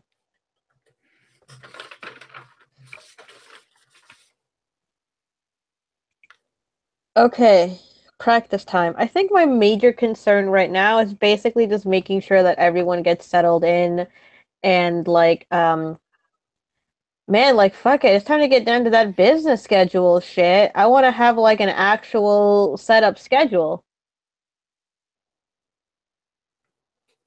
Mm. Because like not everyone, like maybe some people want to train and whatnot, but like not everyone's gonna be able to use the training ground at the same time because it's kind of it's not gonna fit 30 people in it. Um, so like Denati's kind of like running around helping Taiga sort of like put everything together. Like, hey, we have scheduled meal times now instead of everyone just like going into the kitchen and getting whatever because like that worked when it was 5 people. It doesn't work so much Mm. anymore. Yeah, like Amon has to like properly work out how to optimize ingredient use and stuff like that. Ah, shit. Can we get like a cook to help him? Um, Can I do you that? could do like he's like full-time cook now, basically. Right. But like 30 people is kind of a lot. Can I just get like some fucking shitty mortal out looking for a job or whatever? Hey, help this guy cook. Um, yeah, I'd say um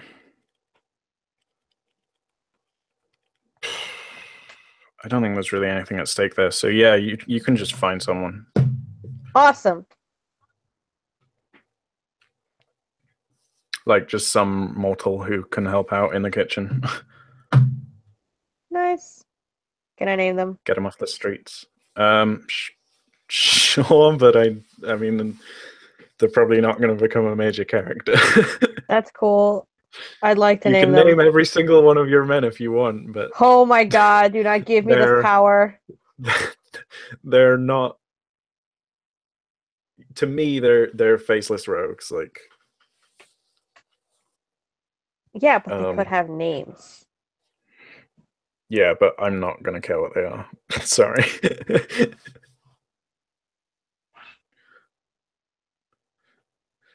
I'll come up with names for all 19 of these men. I came up with names for all the other 4, and you never call them by their names. And I Except never will. Amon. Rude. Except Amon. Alright, so now we have a mortal. It's hard to keep track of like all of my like finely crafted NPCs, let alone 20 random people. Rude. Anyway. Yeah, we got like a cook to help him on now, so he shouldn't be quite so slammed all the time during lunch and dinner and breakfast and whatever. And yeah, and then we set up like practice queues. Like, well, I mean, obviously the training ground is open whenever, but like people can schedule blocks for it. Yeah, I mean, I don't think the men will be like wanting to be. Well, I guess it depends on how much are you aiming to emulate the legions here? Like, are you drilling them every day, or is it you wait around for jobs and you train when you feel like it?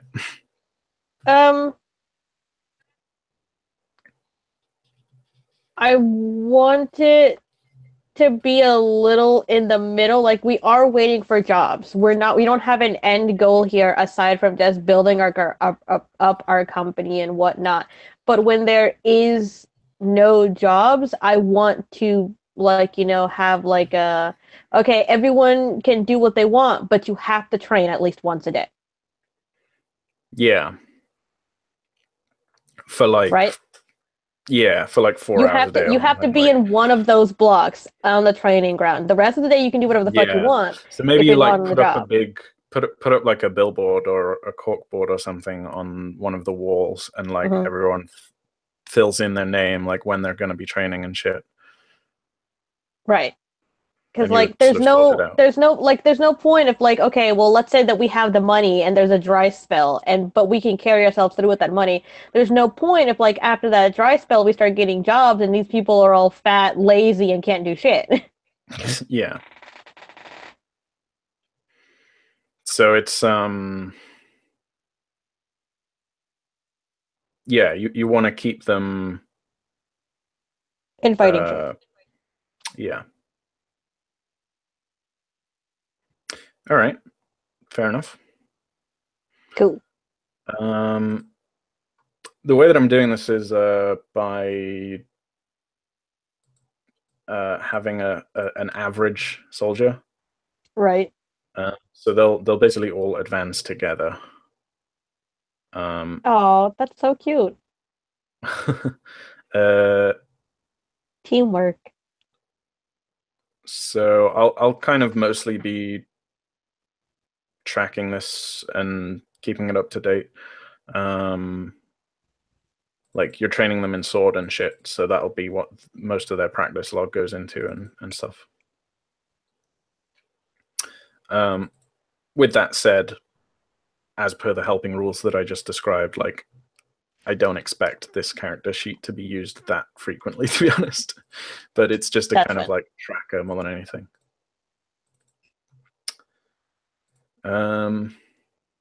Yeah, cool. So your men go off on this little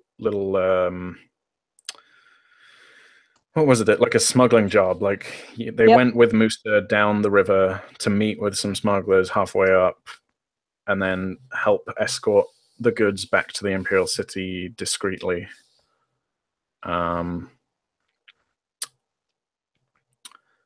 And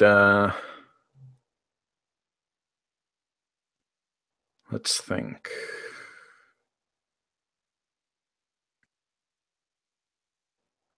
I guess the men can roll to see how well they do because you're not there.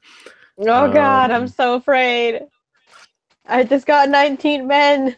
Don't kill some of them off. So, what's it likely to be? Nothing. You said it was a safe job. Nothing was going to happen.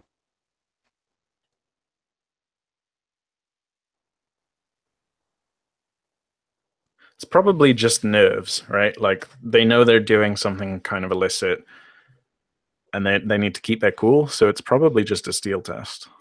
Oh, hell.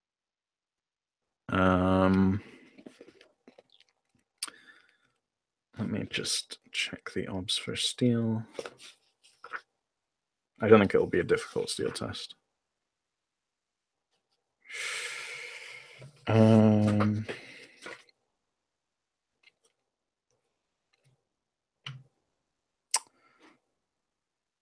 Yeah, let's call it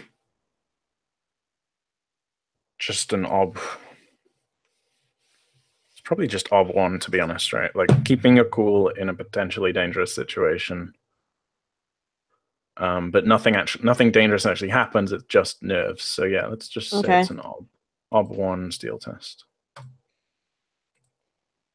Nice, just cool. All right, so yeah, everything goes according to plan, and Mooster is happy with the work that they've done, and your men return with a book of another book of koku for a job well done, and yeah, add a cash die. Yes.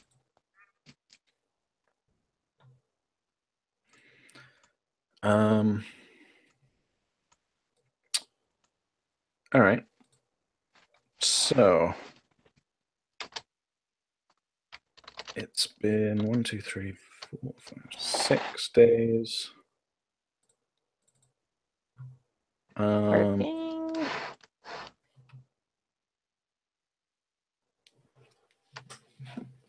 Now, let's think.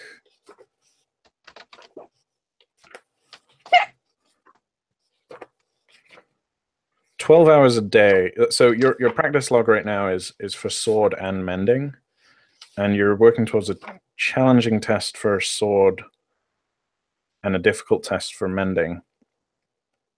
12 hours a day is kind of a lot, especially if you're trying to do other stuff as well.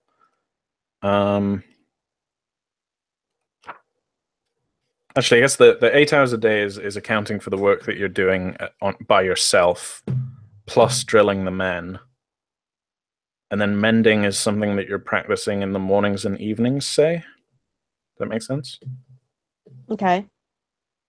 So, yeah, okay. So I guess 6 days for both. So 12 out of 28 for sword and 17 out of 84 for mending. Jesus. 17.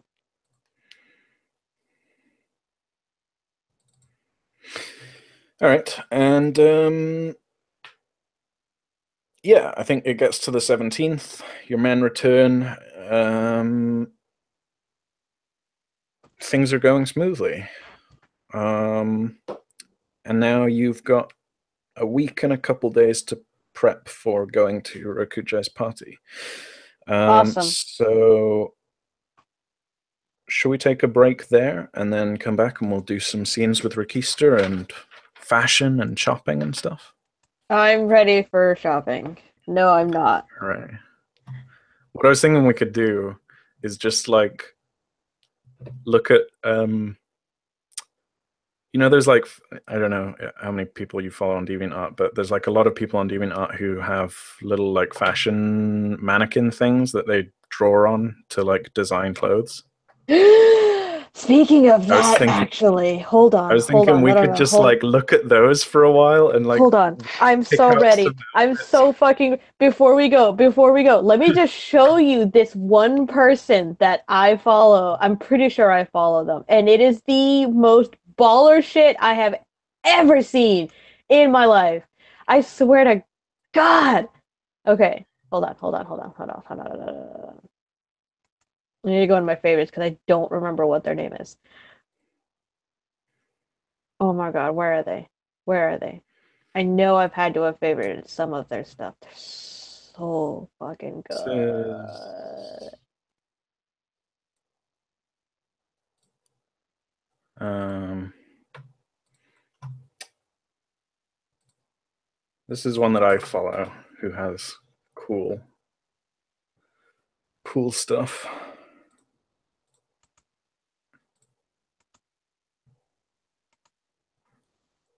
Yes. Ooh, that's neat. Holy shit. All right. I see they've also have the adoptable scene going on. Yeah, it's mostly adoptables in terms of clothes designs and stuff that they've Right. got.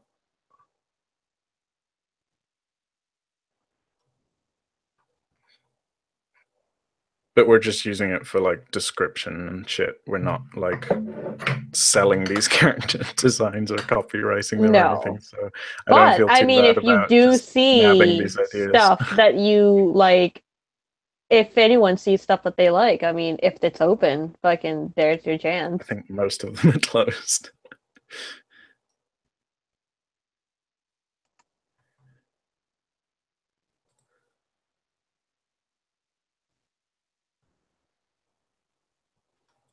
Um,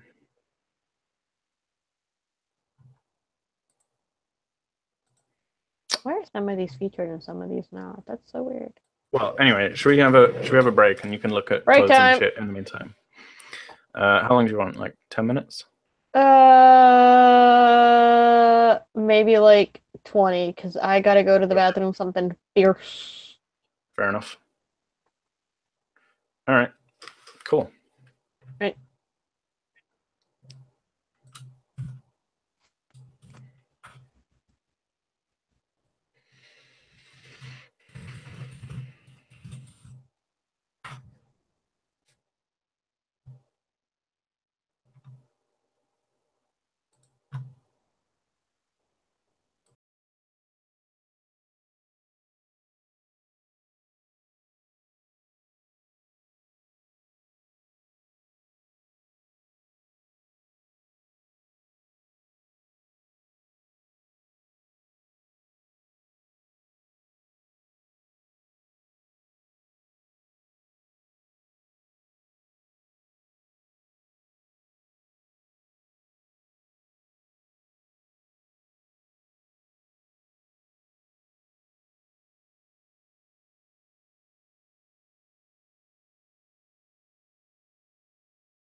I'm back.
Hello, 4 people watching. Hopefully Jen should be back soon.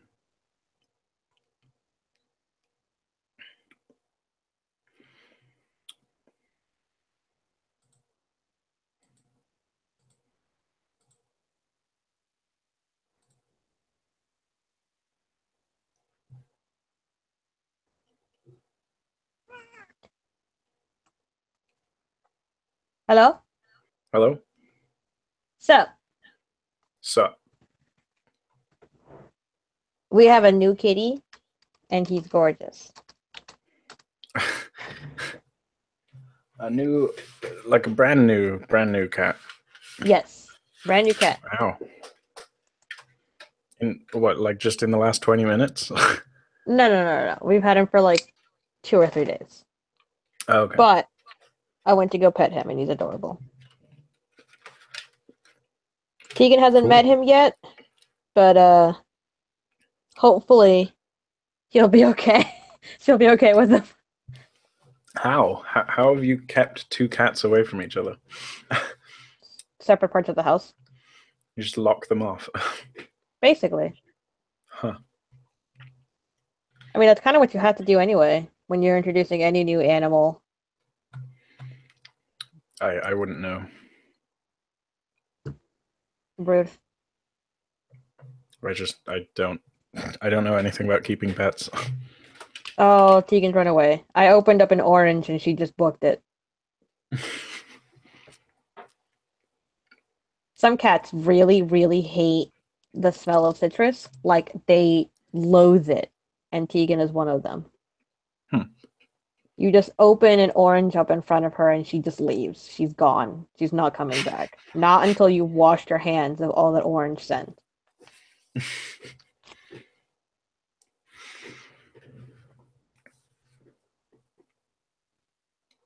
Why did we invent lemons? I don't think we did. We absolutely invented lemons. They're not a naturally occurring fruit. Are they not? That's right. Google it, motherfucker. I can't be bothered. I'll take Well, your word. we're not entirely sure if someone like crossbred them or if because citrons have they're like the sluts of the fruit world and they will just fertilize anything next to them. Right. So like a lemon is actually the product of like a sour citron and a whatever, I don't remember the names of it, and a sour citron is like the crossbreed of two different types of oranges. Right. So lemons technically weren't already here. So life didn't give you lemons, we gave ourselves lemons. You could say that about a lot of things, though. Like the native banana is nothing like the bananas that we have today. Yep. Corn is also nothing like the corn we have today. Yeah. Neither are carrots. They were like Hooray shriveled for, little roots. hooray for selective breeding. Yay. Hooray for modern agriculture. Yeah, see there, Ferris. Thank you, Ferris. Lemons were bred originally. India gave us lemons. Life didn't give us lemons. Yeah. But we do know that they weren't a naturally occurring fruit of the time. They were bred. Of whether it was nature breeding or unintentional breeding or human breeding, or maybe just the lemons were just being a lot of sluts that day.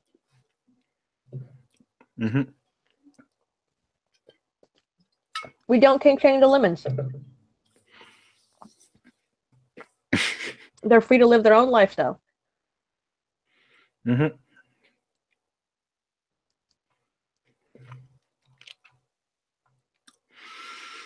All right. Ready to get back into it? I'm ready. I found the person that I was looking for. Ah. Do you want to link them? Oh, right now? Yeah, why not? Okay. I'll put them in the YouTube chat. Sure. Oh, actually, I don't know if you can post links on it. Can I not? Nope. I cannot. Yeah. Put it in the Roll20 chat. Okay. Why do I feel like AJ knows more about this than me? AJ might very well know more about this than you. I want to just link you straight up to their DeviantArt because all of their DeviantArt is clothing. Fair enough. This motherfucker is so goddamn popular. The last thing that he put up, it's the only one that's open right now.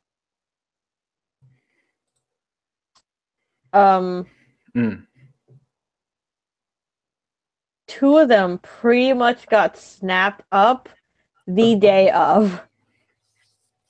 Nice. I'm thinking about the other two because one of them appeals to me, the other doesn't. But yeah, they just make a bunch of really baller clothes. Cool. Yeah.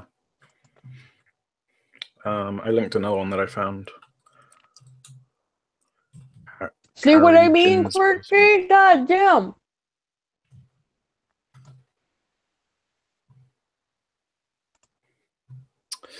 Who's this?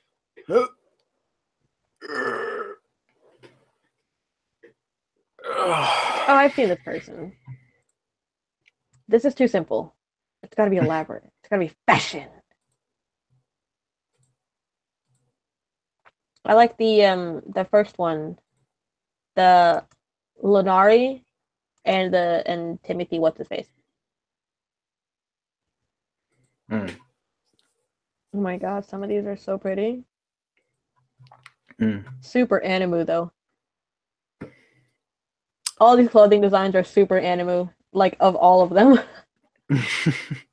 Yeah, but I mean, if anyone's gonna be this extravagant, it's gonna be the Dragon Terrestrial Bloods. exalts. Yep. Yeah.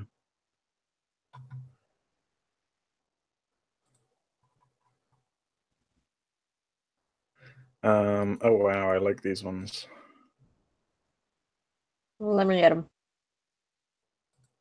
I'll just put them on the stream.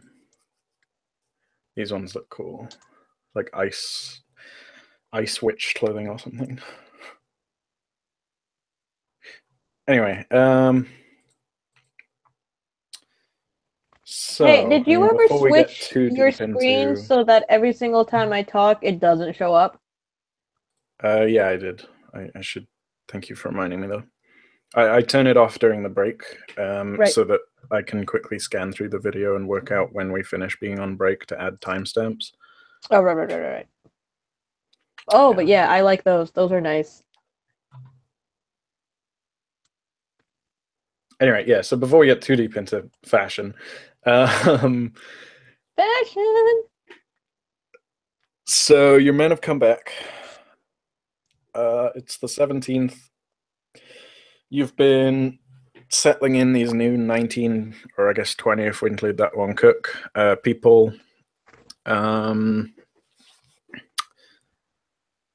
You've been doing some odd jobs for people around town, monster hunting and such.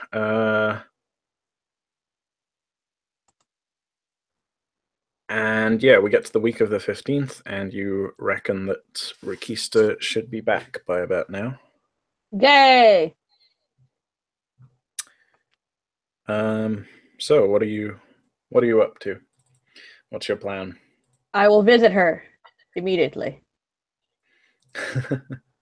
Mostly because I would like some pleasant company that is outside of the company. Yeah, fair enough. All right, so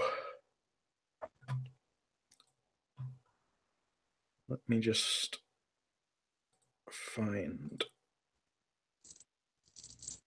Rikista.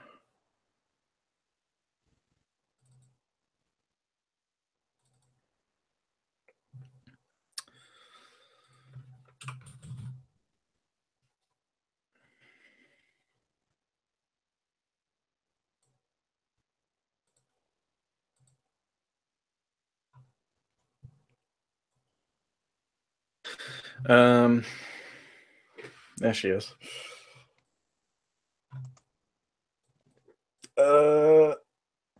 Blessed Rikisha is the only good person here. Yeah, so she's probably not wearing those clothes anymore. She's upgraded. As is her tendency to keep up with the latest fashions, she's probably wearing something else now. Though similarly, like business styled, like yeah, like well dressed sort of suit esque attire. She's not wearing anything super fancy, and maybe she has her hair like tied up in a bun or something. Um, uh, yeah, you go to her shop, I guess, unless you arrange to meet with her somewhere else. Um, fuck, I don't know. I guess I would just like send her. Okay, so So you sent her a shit. letter I being did like, send her I'm a gonna be letter around.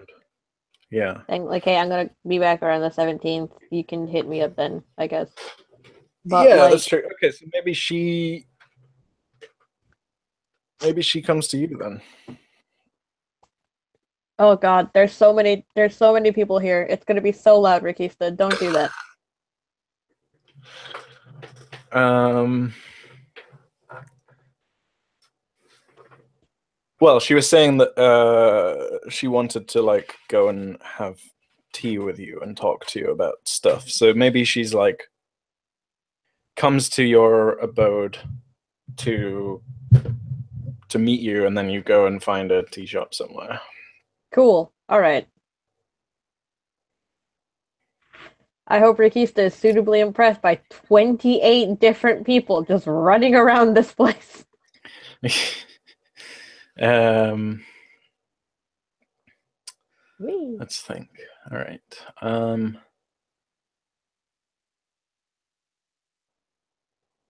Make a steel test as you're suddenly just like in the fucking mosh pit.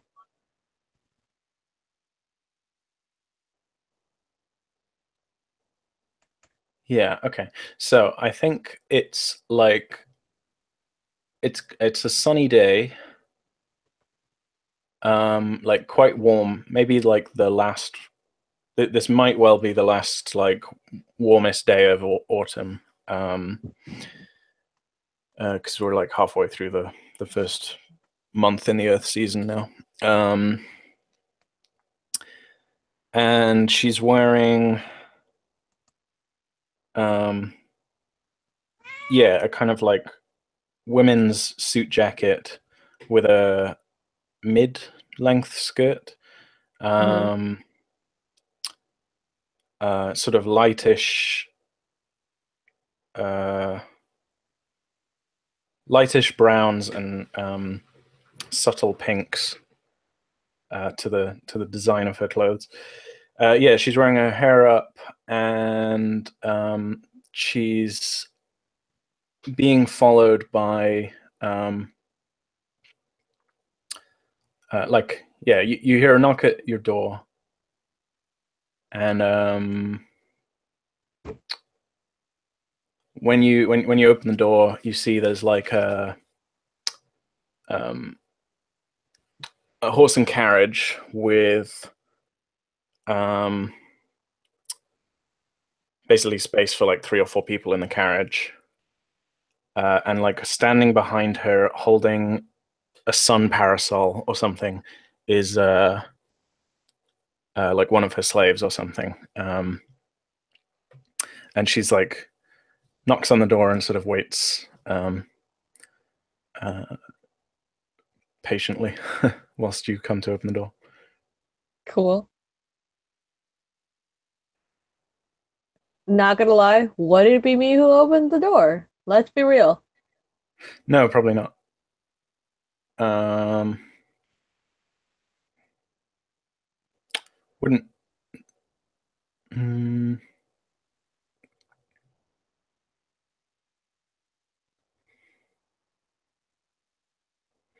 yeah. Okay. So let's say she knocks at the door, someone answers, and then you get called to the door. So like you're presented with this scene as you come downstairs, Right. or wherever you were.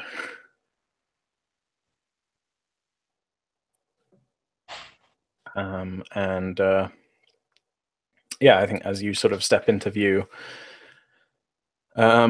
she's like her face lights up, and she like starts like quickly moves towards you, and she's like Denati, and goes to hug you. I'm open to this hug. Yeah, and she hugs you, and she's like, "It's so good to see you again." And she holds the hug for like a good few seconds. I'm into it. Not because like I'm into her, but because like I've been so stressed. It's just like affection is like, oh, uh it's like after you have like a really stressful final and then you realize you actually don't remember the last week and a half because you were just so busy like prepping for it.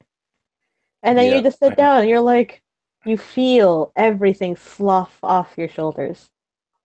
I'm very familiar with that feeling. um, Yeah, and she's like, how have you been? It feels like so long since we last saw each other. Uh, I think to be perfectly honest, it has been sort of long actually, which may account for that feeling. I've been all right. I've been busy, as you can see. I sort of Yes, gesture to them. yeah, she's now standing inside the hall, and she like looks around to her left and right, like letting go of the hug as she does, and she's like, yes, I can see you're building up quite the little uh mercenary corps here. Things are going I'll well, I trust. Things have returned to going well, I should say. Uh, but we can we can discuss that over tea. But yes, I'm doing well. How about you? Very good, very good. I just got back 2 days ago from a long journey from Sion. Um, Pleasurable enough trip, but just takes so damn long to travel sometimes, doesn't it? Yes, I know that feeling perfectly well. Luckily, I think my assistant has been running the store fairly well without me, but there's been no new designs whilst I've been gone, so a lot of my time traveling has been thinking up new ideas and such. All right. Uh, I'm not gonna lie. This kind of feels like I don't know, Denati's rich cousin or something coming to just pick her up. Kind of, yeah. She's coming like the fucking like I don't know this baller ass Mercedes or whatever. Yeah, it's a pretty fancy looking horse and carriage. It's not just like a wooden shack on wheels. Oh my god. At this point, I'm not entirely sure if Denati should invite her in because they're planning to go out. Yeah, I think like the she like takes a step back after looking around and like finishes that last sentence and then kind of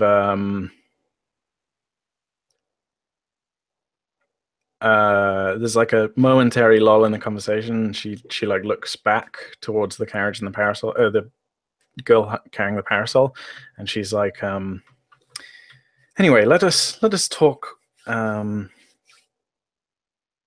more, as you said, over tea.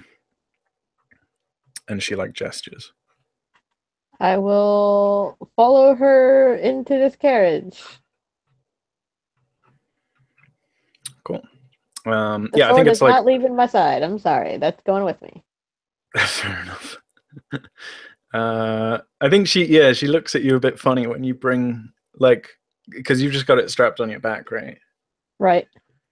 And like she gets into the carriage and then looks at you as you're about to step up onto the carriage, and she like looks at the sword on your back, and she's like, um, uh, new treasure of yours. Don't think It I've seen that was before.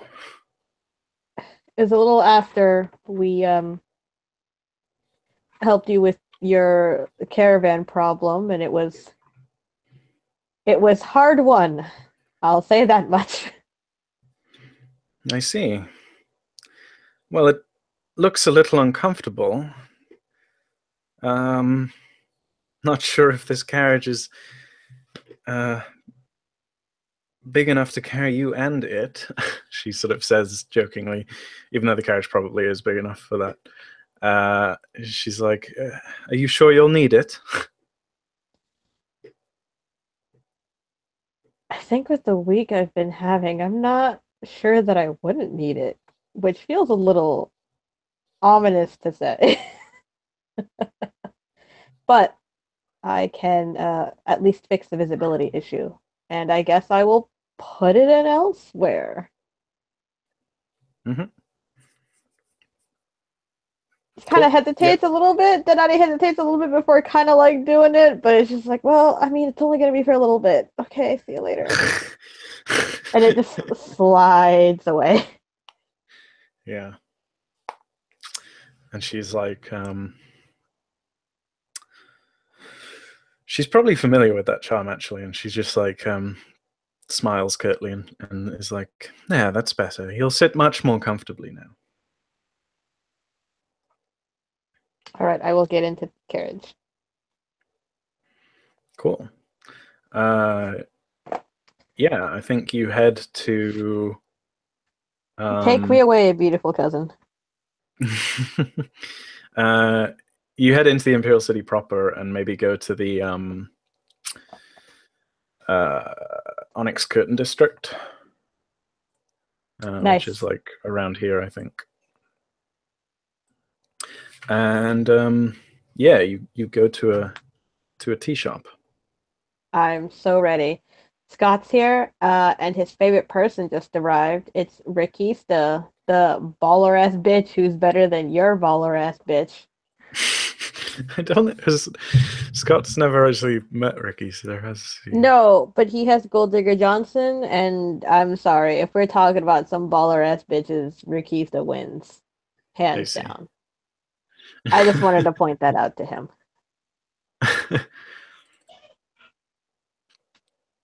All right, I'm ready at this tea shop. Cool. Well, why don't you describe it?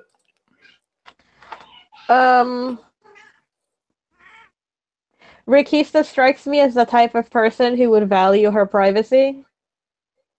Yeah. So I feel like instead of one of those like super populated, you know what I mean? Like whereas you could have a business dinner at a five-star restaurant where everyone and their grandma is there waiting for seats and make reservations and whatnot. I feel like Rikista may favor the slightly more private, out of the way tea shop, sort of like family run, but it's got like fucking Scott, I'll kill him. But it's like surrounded by these absolutely beautiful trees. Then they're starting to lose flowers, but it leaves like this sort of almost like a uh incredibly um like aromatic carpet of petals just kind of around. Yeah, yeah. And it's only got a few or so people in it in comparison to the more popular ones, but it looks super cute. Yeah, and maybe like a there's a more like open floor area where people can go if they're just like unbooked visitors or something, or just there for a little while and then leaving, like a normal cafe. And then like the upstairs has individual rooms that you can like hire out, and they're much more like private affairs. Right. And you like go to one of those. Oh my god, so fancy. It's got a beautiful view. It looks out into those trees.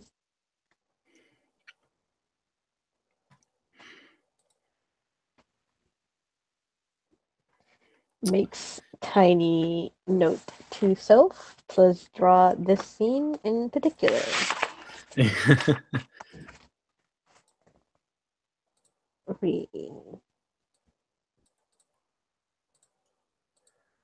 And yeah, I think you like order some tea, and I will have just plain green tea with a bit of honey in it. Thank you. Because that's definitely not what I drink literally 24/7. But mine is Arizona tea, so it's like Americanized bullshit. But Denati can have the legit version. fair enough. Yeah, yeah. So you get like green tea, and I think she gets some kind of like strong smelling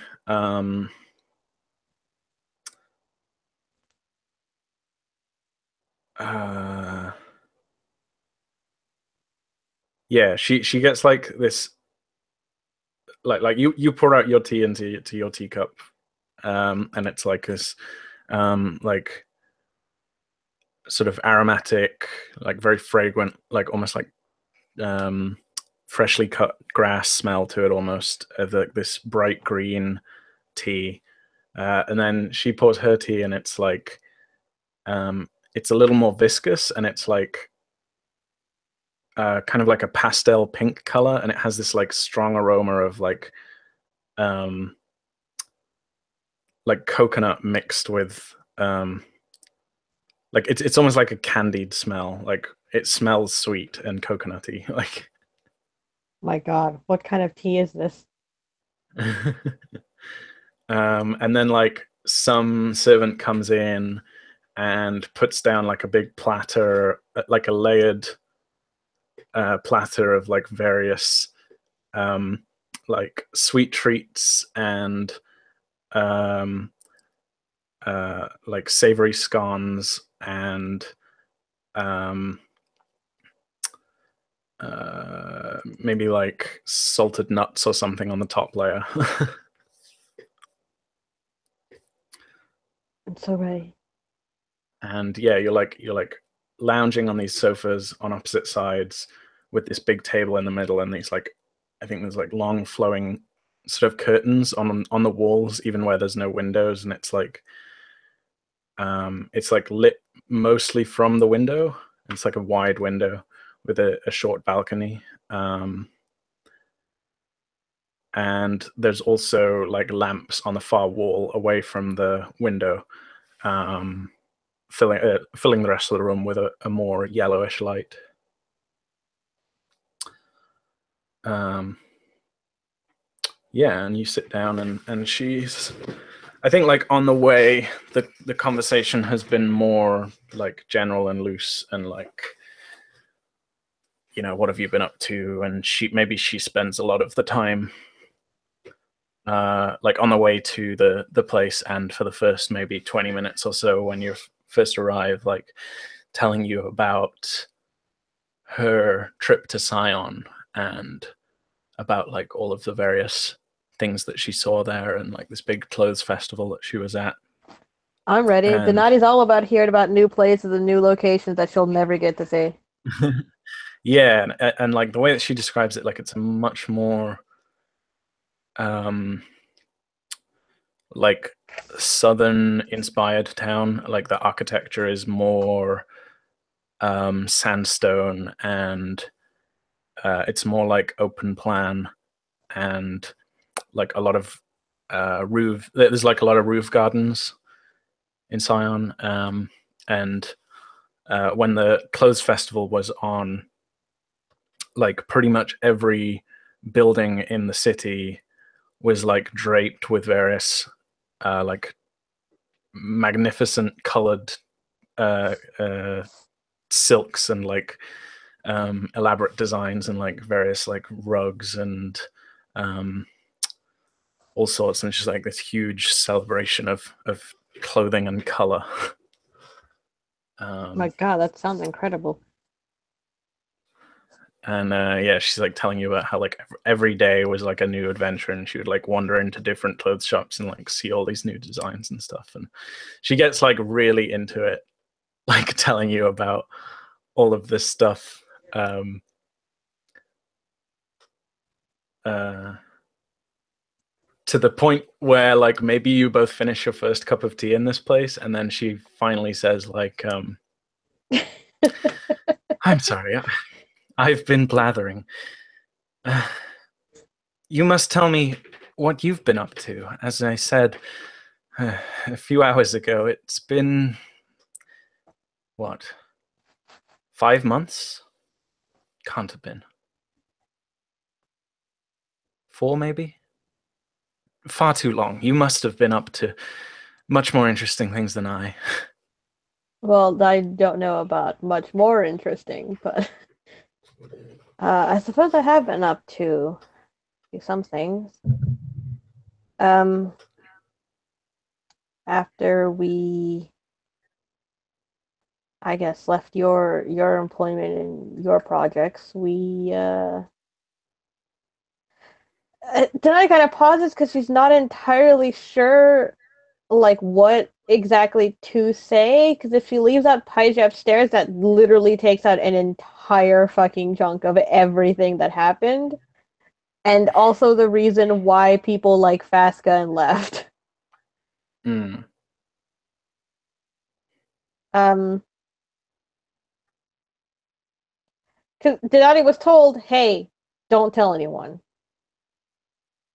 but that hasn't You exactly told held true. Jaro. Yeah, that hasn't held true. And I'm not sure if she should tell any more people, or if she should hint at it, or if Rikista, she doesn't have any problem trusting Rikista, because that's not the issue. But like, if I tell Rikista, will this get back to the? Yeah, the wedding was like a wedding of like 3 days. Calm down. And it was after Page Upstairs. Yes. So you're trying to decide where to begin. Yeah.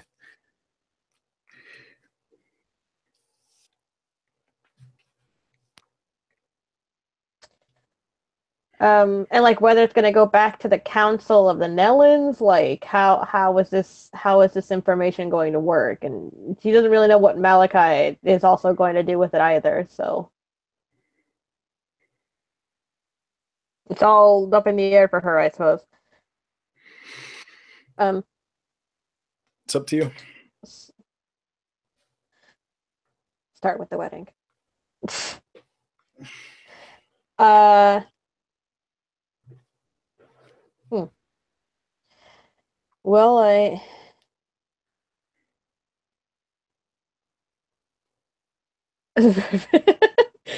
you're just saying that because of yours, Ferris.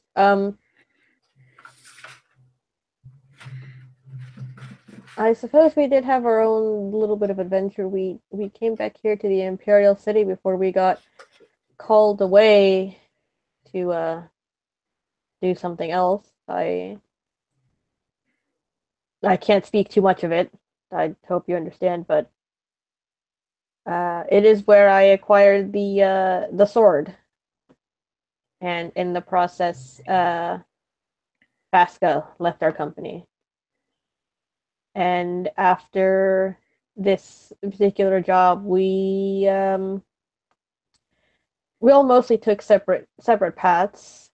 I think not sure if you've ever met Iroh, Immaculate Monk, but I don't think she has now. yeah, he also left our particular traveling group. And for a bit, it was mostly just me and did she meet someone? Yeah, she knows someone. He was at the first wedding. Right. For a while, it was just me and Soman traveling and seeing the sights, and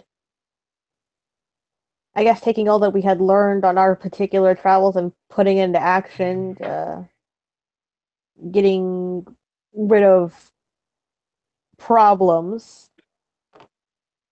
Um, and then after a while, his oh, that's true. And then after a while, his life also caught up to him, and he got married. So we went back to his home, and I attended his wedding, which was very nice, very nice. Uh, I didn't quite shed tears, but I was close. There, his household is very different than Soman is himself, which I think took me a little by surprise. Uh, he sure does seem to be a little bit of a black sheep, I suppose. Um, but he's all settled away and squared away and whatever. So I've come back here where I found that my company was on the brink of bankruptcy, which I have since saved, and in the process, punched a police officer, been kidnapped, and I forgot what else I've done.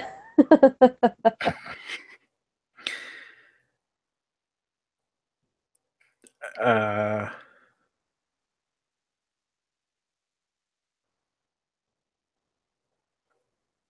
she like laughs and is sort of hesitates for a moment, furrows her brow, and says,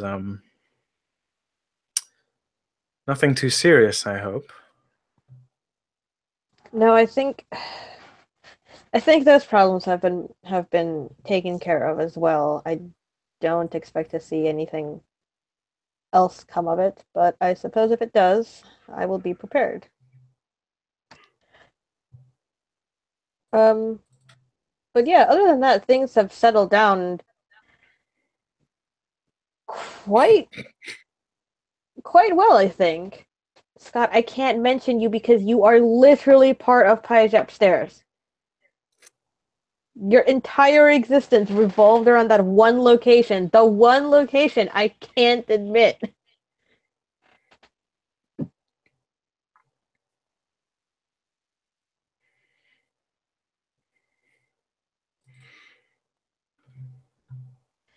As you were saying. But yes,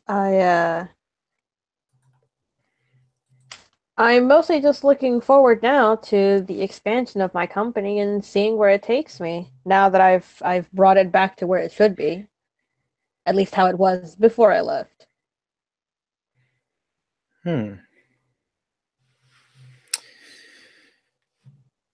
Well then, I suppose this is perhaps a good a time as any to begin discussing some more proper business.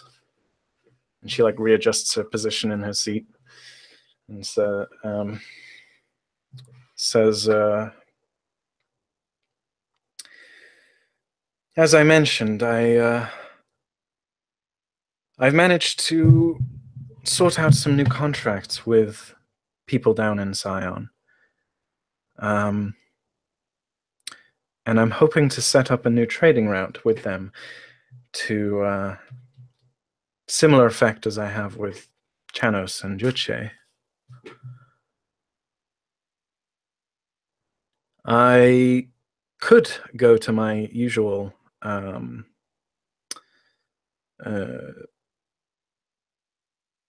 what's the word? I could check in with the people that I've hired previously to protect the caravans, but it occurred to me that perhaps we could make a more familial arrangement. That is, providing your business is in good enough shape to accommodate such things."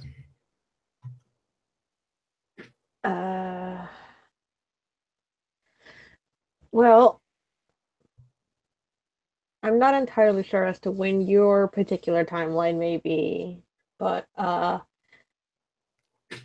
for the next 3 months, me and my company will be, we have already been hired out by someone who also wishes to run protection details.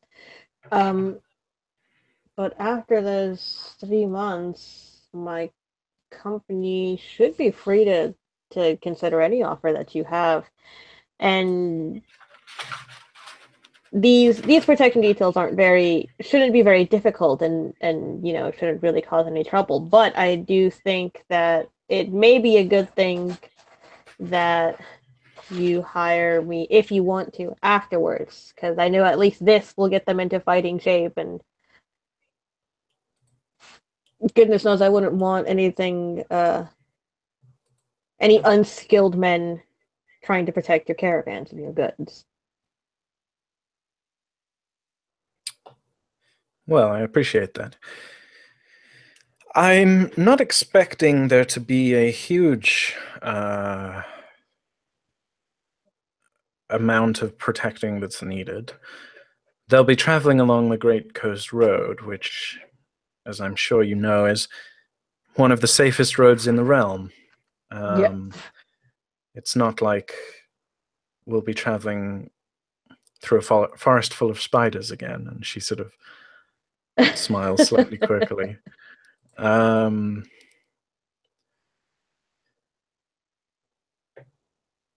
So I don't expect to need more than about 5 people per journey, but the journey there and back takes a month each way, approximately. And I want to be able to have shipments coming into Scion at the beginning of every month. So I'll effectively need a rotation of about 15 to 20 of your men at all times, 10 of whom will almost always be in the middle of traveling at any given time. The men themselves aren't... it isn't particularly necessary that it always be the same men, but once they leave, they'll be out of your commission for at least 2 months.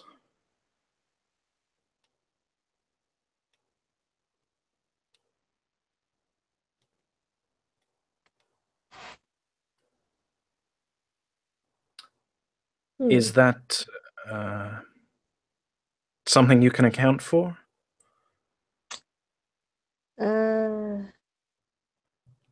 You said you're already preoccupied till the end of the season, I presume. Yes, till the end of the season. If we did work out something, it would have to wait until then.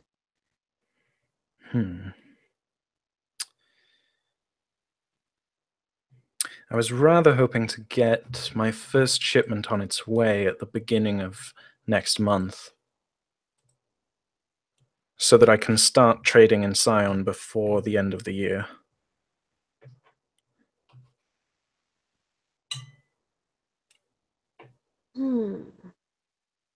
Well, if you still want to consider it, I suppose you could take out a shorter contract with the other group you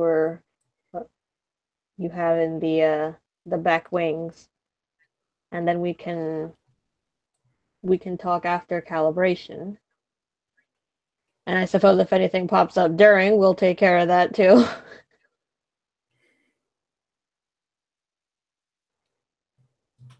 Right? Because after these Earth months, it's calibration, right?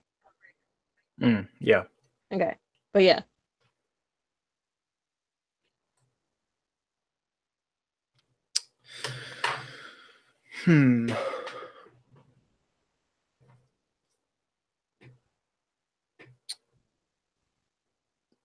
Just trying to decide if there's a conflict here or not.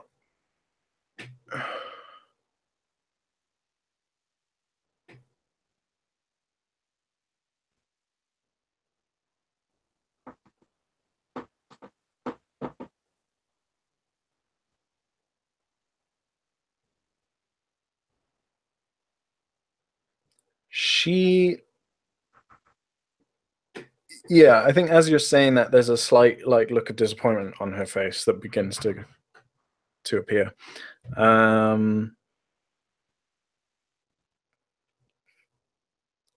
She wants to use your services if she can,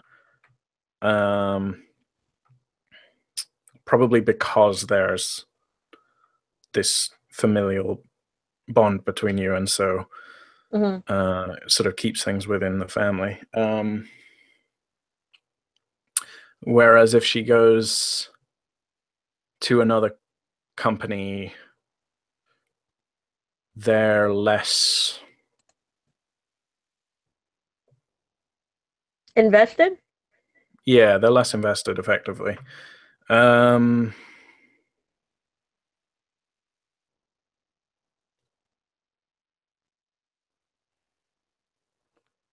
So I think she's gonna.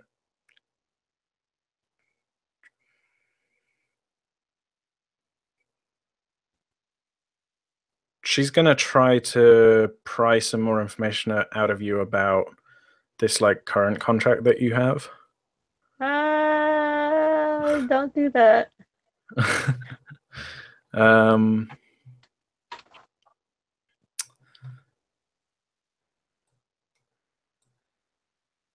yeah, I think she like looks down into her drink, maybe takes one of the cakes and um, like like pops one in her mouth and like chews slowly, thinking.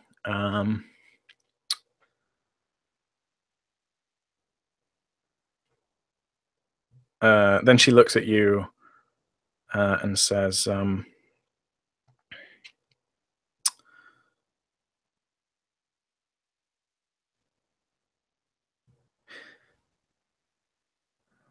what's this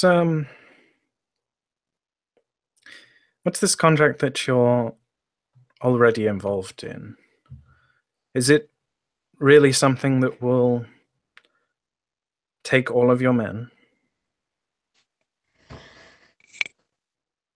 Are we rolling for this? If you don't want to tell her, then yes. I mean, I'd like to say something, but it's not going to be all of it.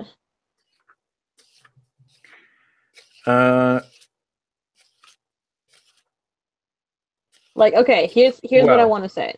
She can either try to persuade you, in which case she'll roll against your will. All right. Or you can attempt to falsehood her. Well, it's not going to be falsehood. It's just going to be like, okay, so this is what I want to say. I'm not going to say... Obscuring the truth is still falsehood. What? It's not obscure. Like, I have the right to not tell this woman shit about my business. Fuck off! I just want to be like, it's not so much that it's so gravely important. It's that, you know, the contract stipulates that they have access to all of my company at whatever point they want. Yeah. Which obviously comes into conflict with your desires, because if suddenly they need men and they're all out on something else and they're not coming back, then I've just renegated on that first contract.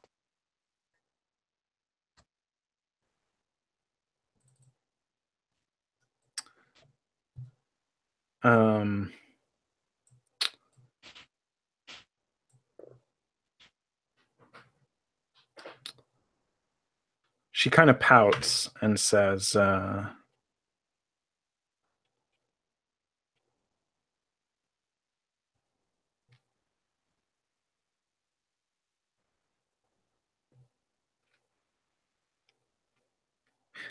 yeah, she kind of pouts and changes her posture a little and says,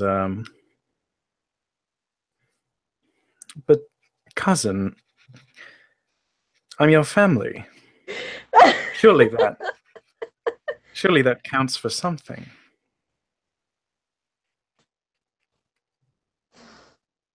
And it does. It does count for a lot.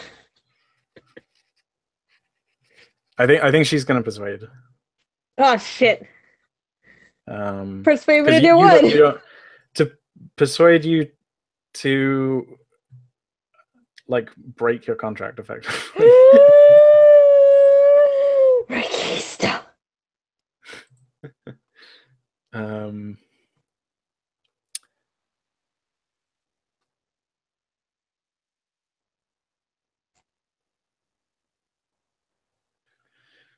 She's a pretty shrewd. She's probably got a will of 5. How dare you? Actually, she's a bit older than you, so let's say will of 6. How dare you?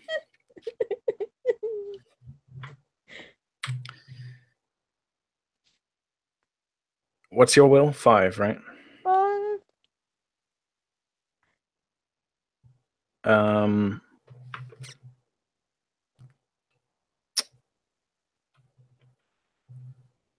she's yeah, she adds to her. Yeah, she's gonna need to fork some stuff here. So, oh, fucking dare you stop hoarding stuff.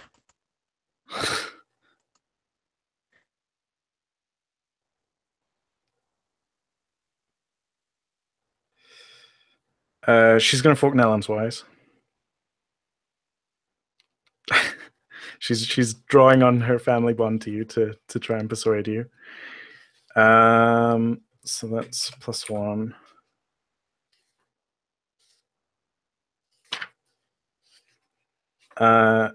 She says,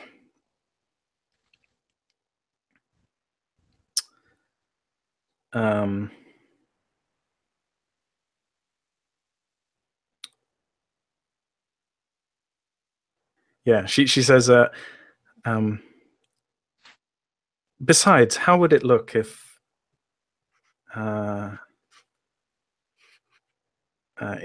the only Nellans currently trying to build up a mercenary company for the house can't help out a A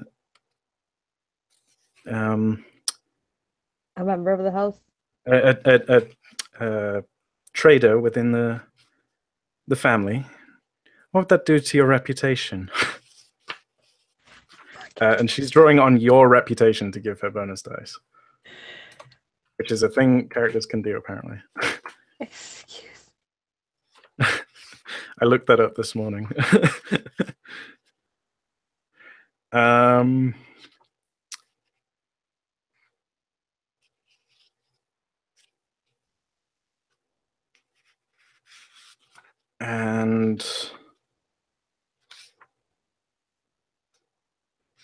I can't think of what it would be off the top of my head, but she probably has some appropriate, like, business-wise or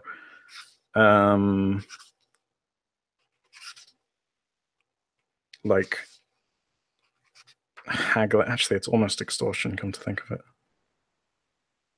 Motherfucker.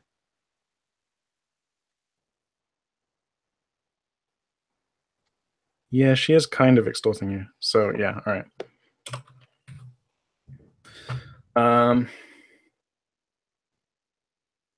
All right. So yeah, if she succeeds, she's persuading you to tell her about this other contract of yours, and she's trying to like persuade you that it's not as important as helping her out.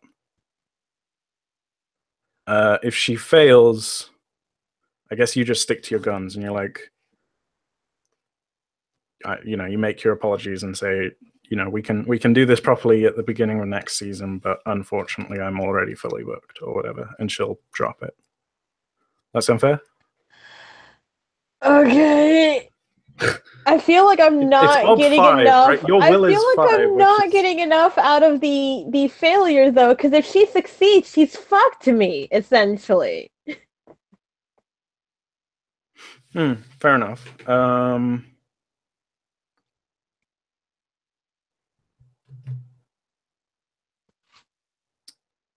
Well, if you fail, if she fails, then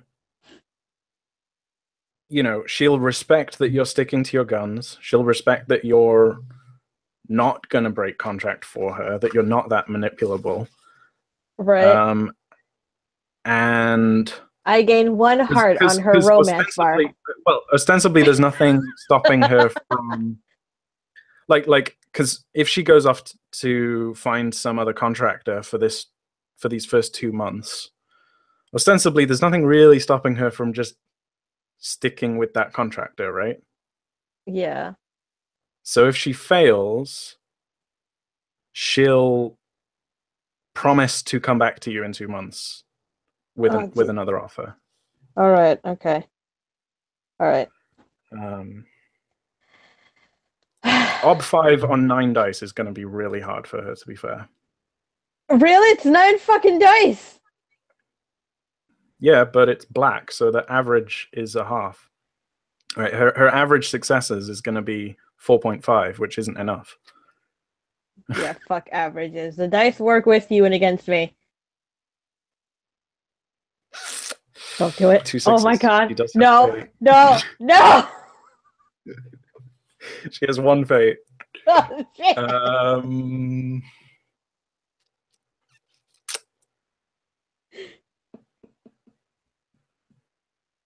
No, she'll drop it. Oh, thank god. Jesus. I didn't go to church this Sunday, but next week. No, I still can't go to church next Sunday because I got exalted. Fuck. I'll praise you in some way, Jesus. Blessed be your name.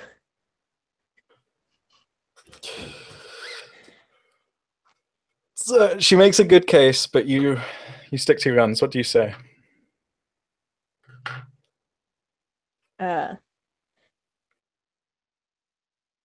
I suppose to some people that wouldn't cater me. Yes, yes, that it would affect my reputation in their eyes. But to many more people, it's equally as important that the contracts that I make are binding. That is why they are contracts. For example, if I broke this contract for you, well, what's to stop me from breaking your contract for someone else? She like leans back and kind of smiles politely and says, "Fair point."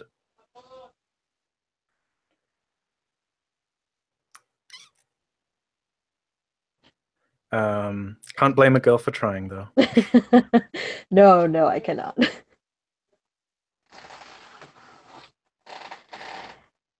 Very well. I'm sure I can round up some rabble for a couple of months, and I'll come back at the beginning of next year to once you're no longer bounded by contract, and we'll work something out. Right. And hey, if stuff does, I suppose, pop up during calibration as is so motherfucker.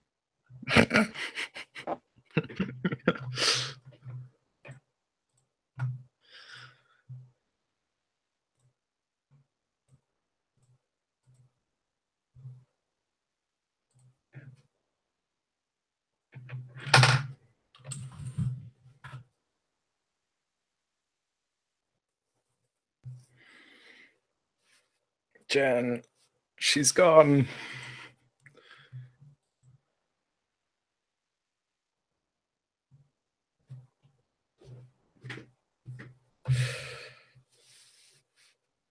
Hopefully she'll be back shortly. Oh man, we we had 7 viewers, and now Jen's gone, and now we've only got 5.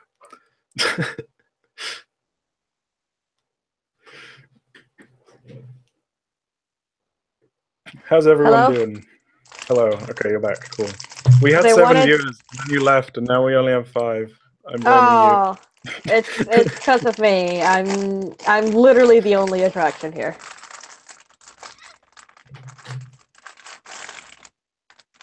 They wanted to offer me powdered donuts, I see. which I will forgive them for. Mmm. Yum, yum, yum. Yeah, they're not that great. Never mind, they're so good.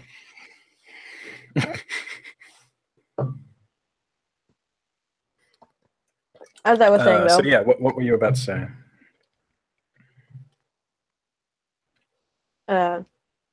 That if anything pops up during calibration, much as it is rather famous for doing, that is unrelated to, I suppose, the protection detail that you want my men to run, I'll take care of it. Free of charge. So, like, essentially, I'm offering that, like, hey, your caravan, obviously, you need men to protect it. But if something happens during calibration, like, for example, your caravans go missing or something similar to the bullshit with the spiders, I will take care of it for free. Fair enough. As Yeah, a she favor to smiles. my favorite cousin. She she smiles and says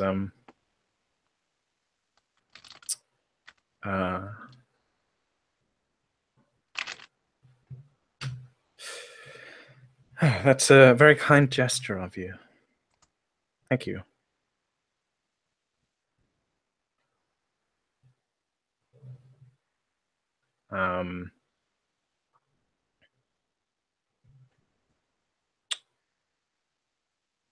Then she kind of like changes the angle of the conversation again and says,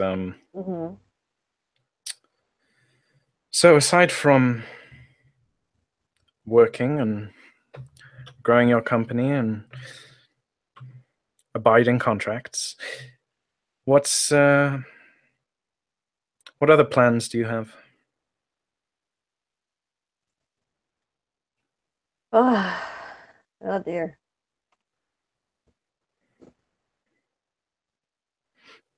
I suppose beyond the expansion of my company, and I guess seeing about getting something with a little bit more space now that we have all 20 something of us running around. Outside of the company, not much, to be honest. Though I did. Then I kind of like thinks for a second. I suppose that now maybe you can help me. I recently received an invitation from an acquaintance of mine, and let me recheck that letter, which is somewhere. Letter from Rosika. Handouts. Should be in handouts. Yeah.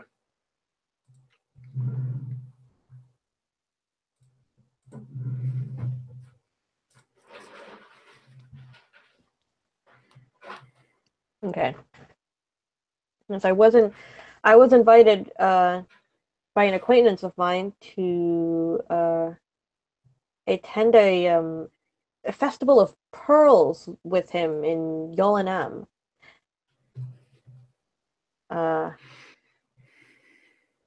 I think I've heard of that.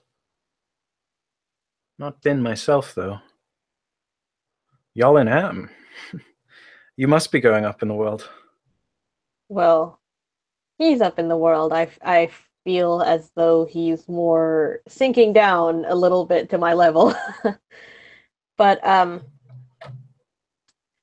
more of my concern is, listen, Rikista, I know more about the moon than I do about.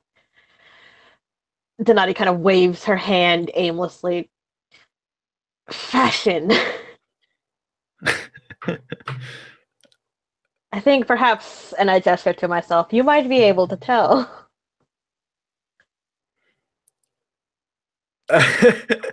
And I think she does that like classic, like soothing platitudes, like, oh no, you look great.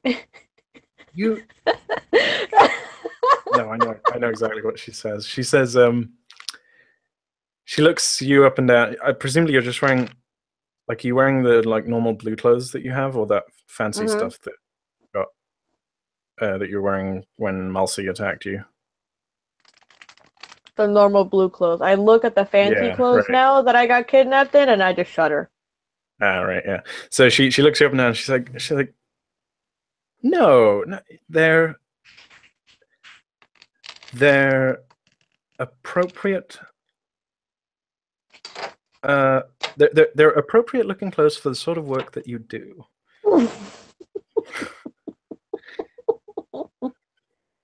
They make you look handsome, she says. Denati just fucking like bursts out in laughter. Yeah.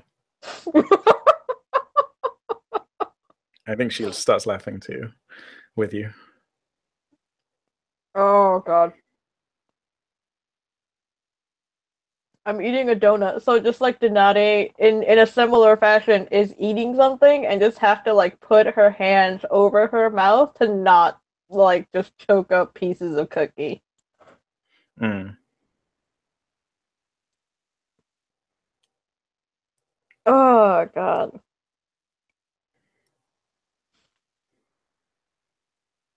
My dearest cousin, I appreciate the sentiment, but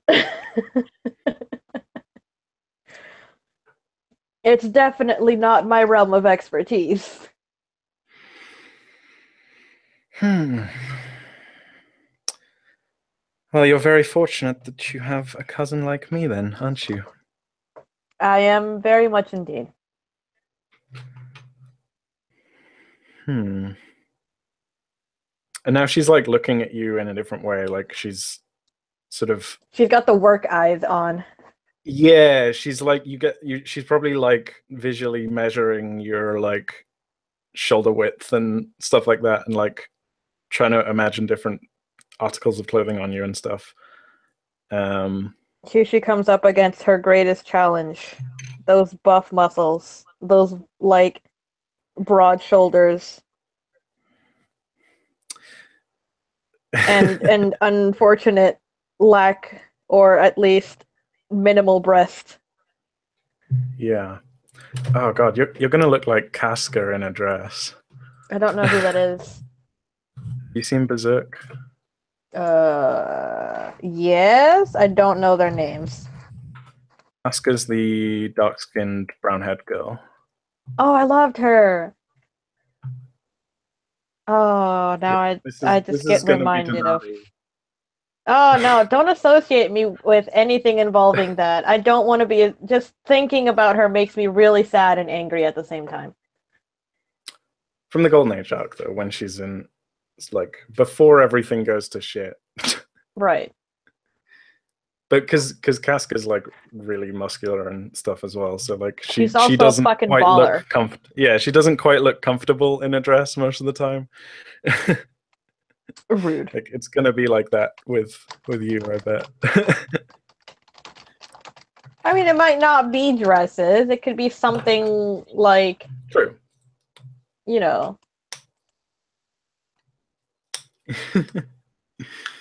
um yeah, so She I think she's dresses like me looking like she's looking up and Janelle down. Monet or something. Well, we can work out how she dresses you shortly.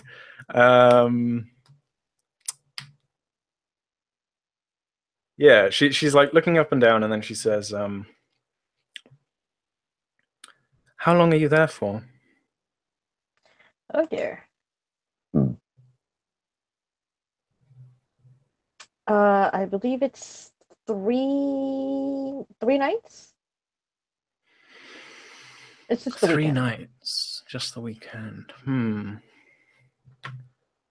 Well, it'll do you no good to wear the same thing each day. I think oh dear, I think real quick I did mention 2 parties and a ball. A ball. Huh. Hmm. And then there's like a spark in her eye, and she's like, "Yes, we're going to need to get you at least 9 outfits." Excuse me. That was Denati. That was Denati. Excuse me. Yeah. She's like, well, if it's at the end of the month, then on the last day you'll be in Resplendent Earth, and you can't be wearing the same colors as last season. If you're to really be at the top of your fashion game, you'll have to be exactly up to date. And she like stands and claps her hands together, and she's like, "Yes, I have just the thing in mind." And she's like, she like moves across the room and like takes your hand without you even realizing, and she's like, "Come, we must go back to my shop, and we'll get you sorted out with or we'll get you looking prim and proper in no time at all. I mean, I sure hope Rikista's fucking, like, dropping some money on that goddamn table, because I ain't dining and dashing, son.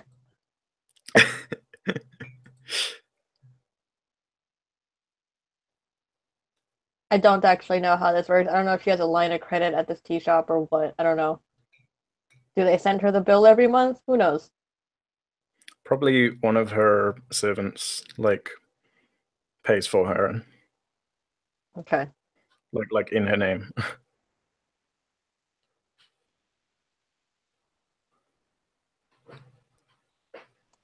um, yeah. So she just like she like takes your hand and she's like, yeah, let's go back to my shop and play dress up effectively. Oh, yay. I'm ready.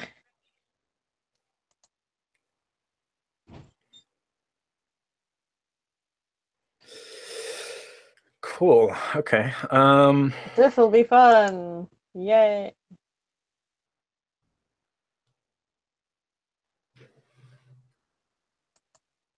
Well, Denati might not enjoy it, but you and I get to play dress up.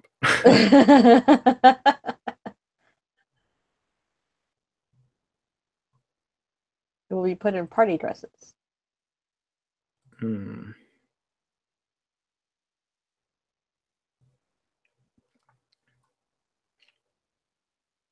9 outfits, though. Jesus Christ.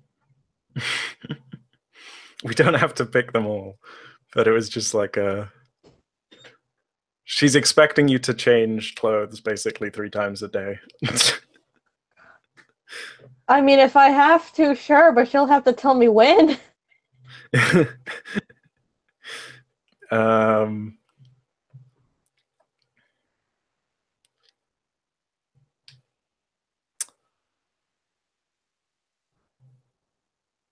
all right. So yeah, I think you like go back to the shop. Yep. Um, what was it called? The Silken Winds, was it? I have literally no clue. I don't even remember. I I'm think pretty it was. sure we came up with this like in the last season. Yeah, like a year ago. So, yeah, that's not happening, my friend. I It think it was might as the well have been named like the Windy Fart for all I fucking know.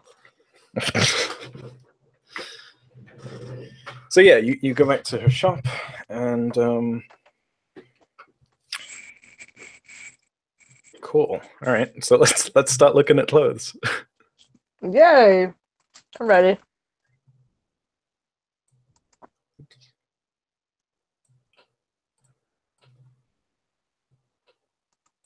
So many fancy clothes. So many fancy clothes. So here's the question: what are the colors of each season? It doesn't matter. Like it's something that probably only Rikista and some other like high totem terrestrials give a shit about. Um, like she's the one with fashion wise, so she can just make it up effectively.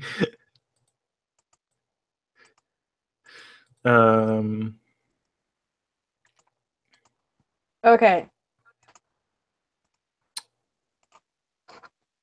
the one right in the middle,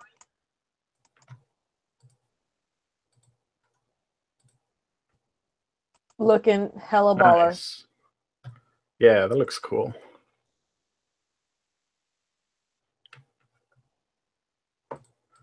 Um, Oh my god, this person's got like several different outfits in these particular colors, which is kind of nice. hmm.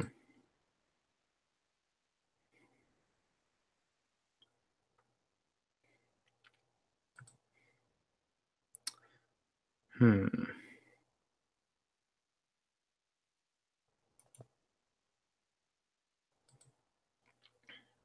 Ooh, what about this one on the left? I'm ready. Where they at?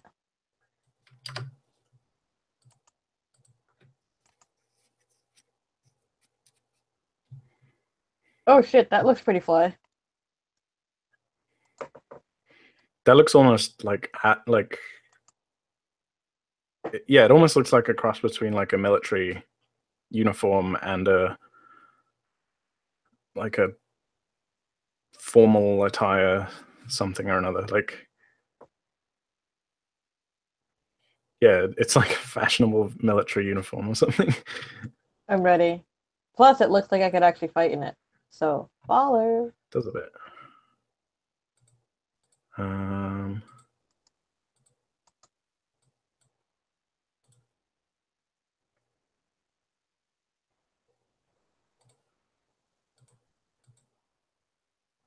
All right. What else? Maybe something like much more flowing and flowery for the ball. I got you covered.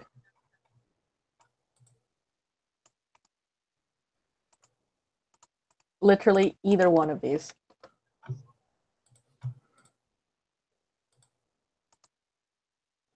Nice.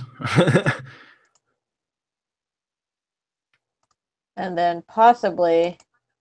Or both. Why not both? Or both, yes. The one on the left here.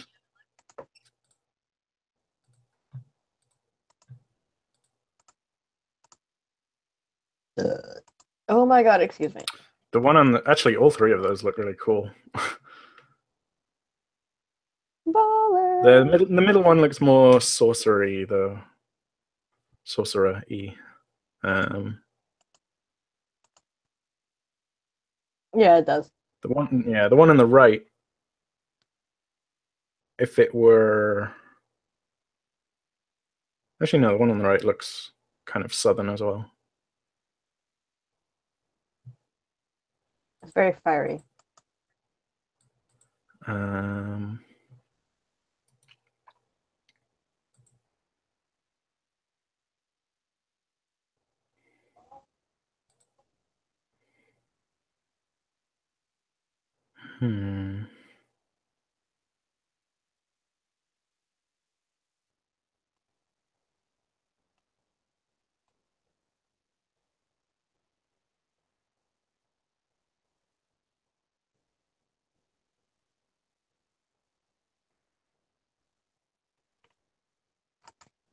Can I choose like a more casual one?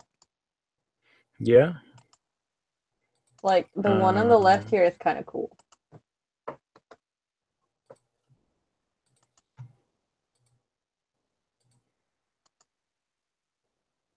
Yeah, that looks nice. I was just looking at these two.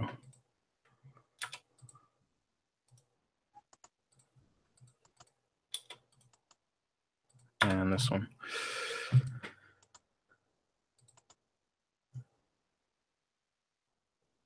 Ooh, that second one looks pretty fucking neat.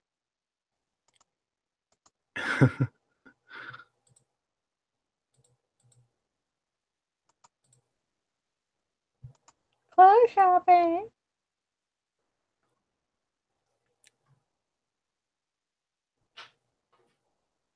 So fancy.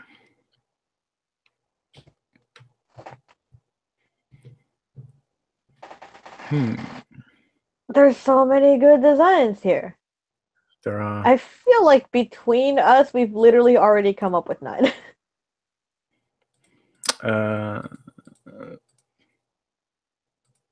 Possibly. Like we've already hit that mark.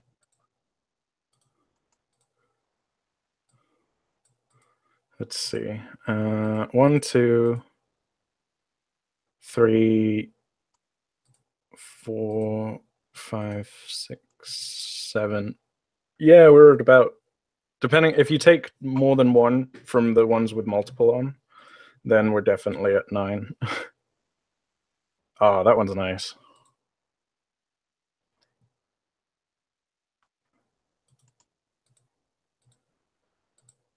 Um,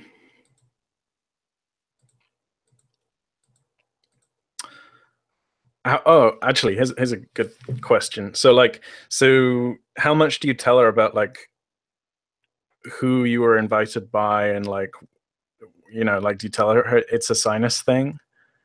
Do you tell her it was I Rikujai? Or, like, I because did she knows drop the Rikujai. name Rokujai. Did you? I must Yeah. have missed that. I said, Okay. Rokujai did mention something about two parties and a ball. Yeah, yeah, okay. Um, so maybe she picks up on that, and she's like, "Oh, if it's a sinus thing, then we're going to have to get you some lingerie as well." How the Like fuck did you do expecting that? Hold on. Hold the fuck up. How did you do that? Michael Kenner, what? what the fuck?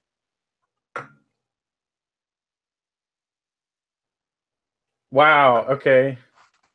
Oh my Jesus. god! Oh Yeah, my Soka god! wins. I told you.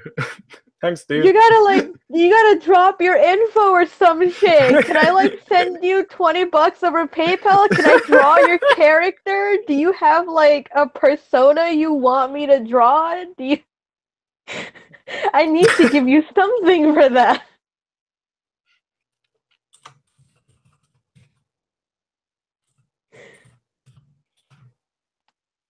Oh my god! I guess! Fair enough. I need to give you something. I need to do that. Drop me your info and I'll draw your fucking RPG character. Oh no. Something. Jesus Christ. Really,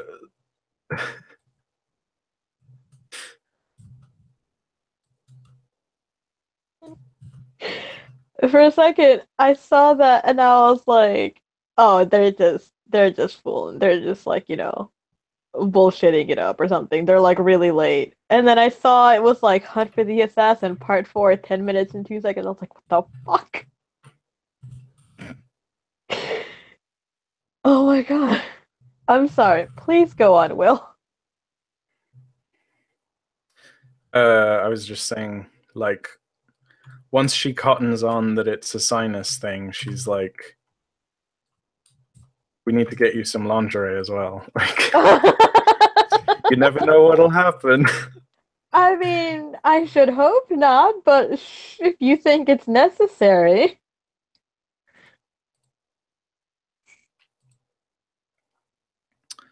I Um, like the idea that I dropped the name in the tea shop, but it's not until we're knee deep in measurements that she remembers that I said it. It's just yeah, like in the middle of like my she's like, hold on a minute, did you say the name Rokuchan? yeah,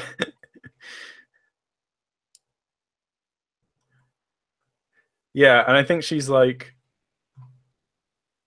she doesn't necessarily like she's acquainted with Rokujai, but she probably knows his reputation better than him personally.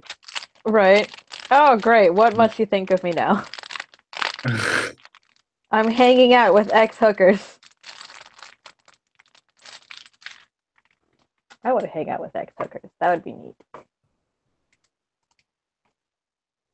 um, what were they called? Courtesans? They weren't. Yeah, I guess courtesans. Wasn't there a special word for, like a? Oh no, it was the houses, the houses of pleasure, not like whorehouses. Right. I did say houses of pleasure.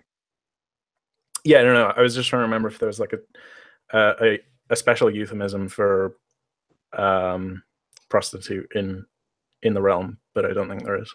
It's for the whorehouses.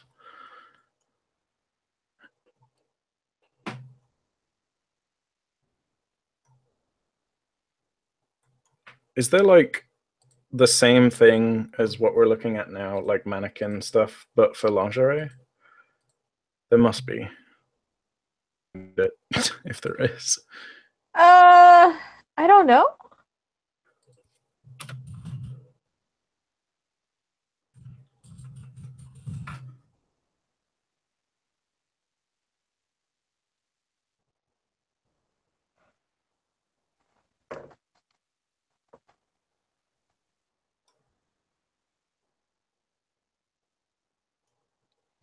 Hmm.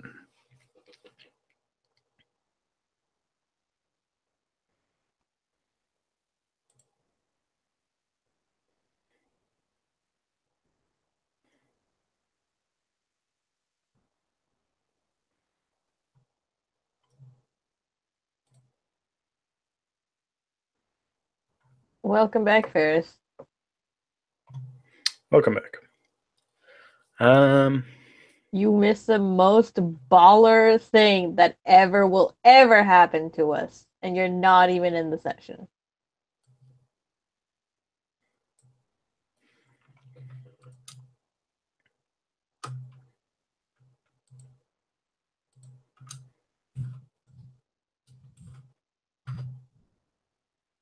Open that one.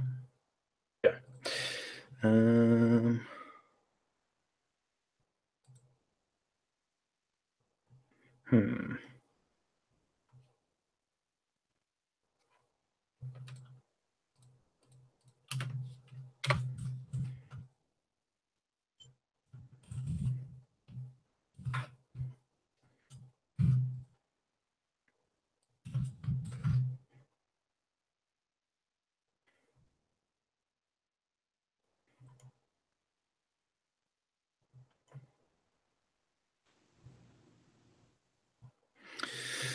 Hmm.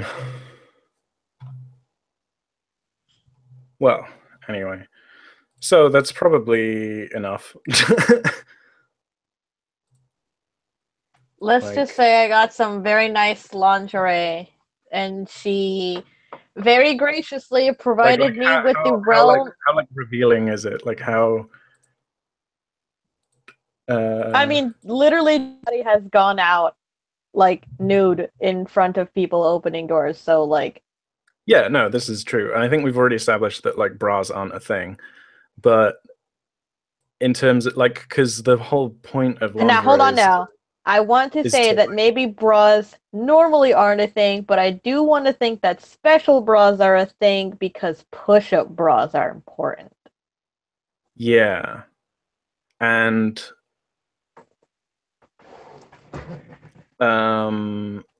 yeah, like the whole point of lingerie is to sort of like guide the eye and like tease the mind.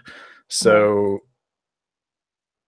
Denati's up for whatever. that like there's like a difference between just being naked because you're naked and wearing lingerie because you want to be sexy. Right. I mean, Denati's concept of sexy is like someone chopping someone's head off in one swing. That's sexy. And That's a show of maybe you strength. say that to like Rikista whilst you're like talking about And it's the like, oh, lingerie she's like shit. telling me about how what lingerie is, and it's like the point of lingerie is to be sexy. And I'm like, I'm not going to lie. I think the last time I thought something was sexy when I one shot killed a Galmo. That was pretty sexy. She's like, you thought yourself would okay. Hmm.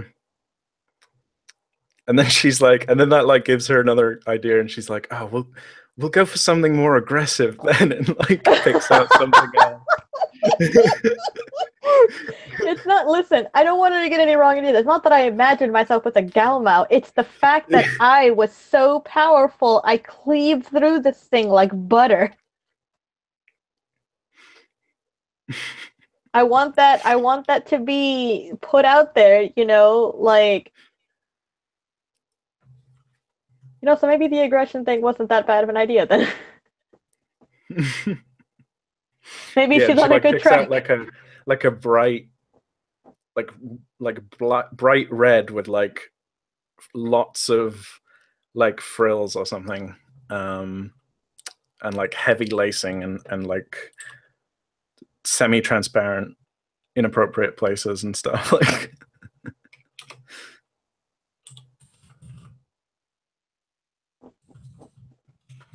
uh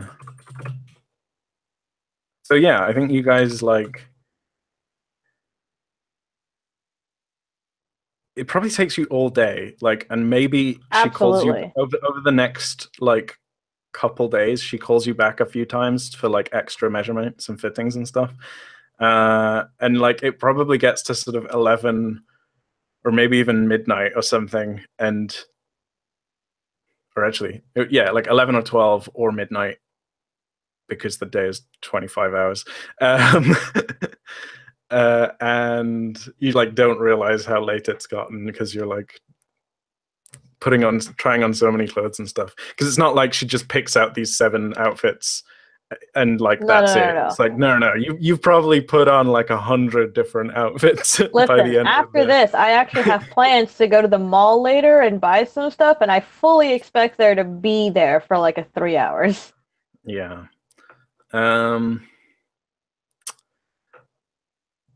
Yeah, so I think like it gets to the end of the night, and she's like, like, oh, I didn't realize how late it was, and she's like, well, it's been very fun to have a girl's day out with you.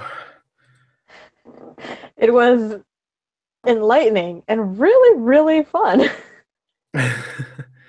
Oh, but my mind's escaped me. We didn't talk about the price of all of this. No, absolutely not. But I I'm like Denati's like bringing out a checkbook. The fantasy equivalent of a checkbook. I'm ready. Yeah. And she's like, um,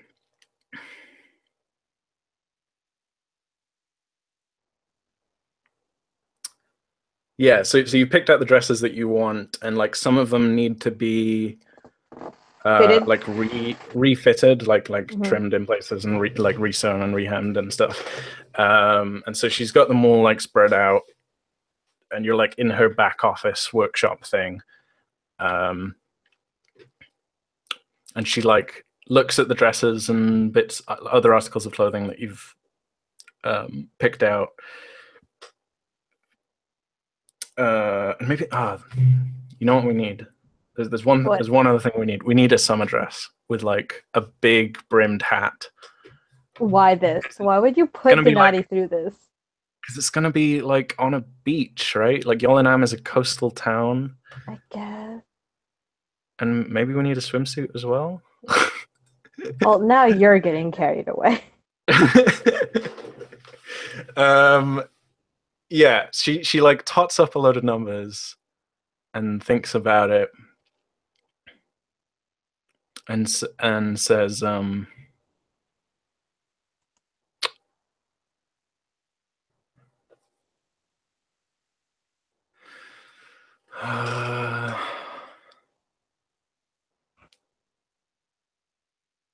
yeah, I think she spends a few moments in silence, like thinking about it, and she's like, there's probably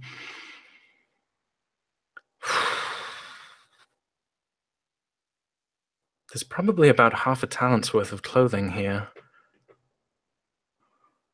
And like it's some huge figure that you don't have that much money. Like Obviously. I know what the like fuck I a could, talent is. yeah. And she's like, yeah, like it would be sort of an ob 4 or 5 resources test or something mechanically.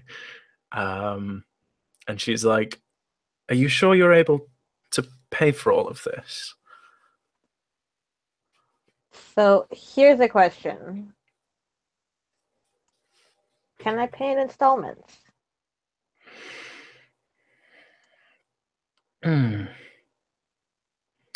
That might be suitable, yes. And I can discount you slightly because you're family and you're buying in bulk, effectively.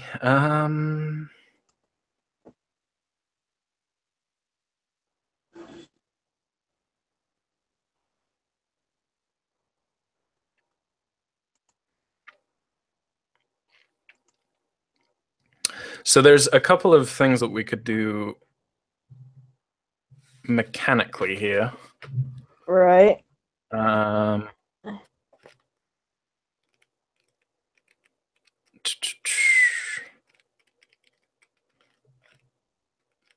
well, Yeah, so I have a couple ideas for how this could work, actually. You could ask her to just loan them to you instead of like hire them to you instead of straight up buying them. But then you'll have to make sure you don't damage them. Yep. No, that's definitely a concern. You could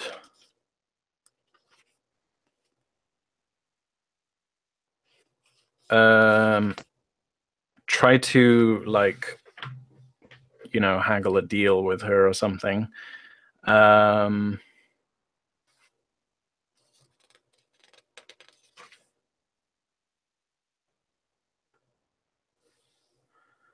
Or you could opt to have a debt to Rikista that must be paid back with interest. The size of the debt is equal to the obstacle of the loaning test. If it must be paid back, raise the obstacle of the indebted character's next lifestyle test by 1. Successful test reduces the debt by 1.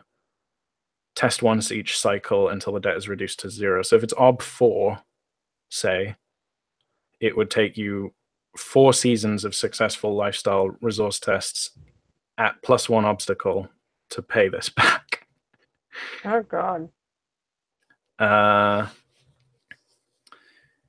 If the lifestyle maintenance test is passed, it counts as a link test for the learning character's resource. No bonus if the obstacle is merely met, but add +1 to the next resources test. Hang on, let me check what the OB of this probably would be.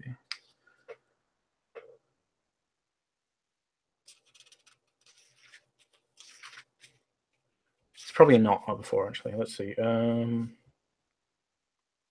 it's actually higher. It's like OB 8.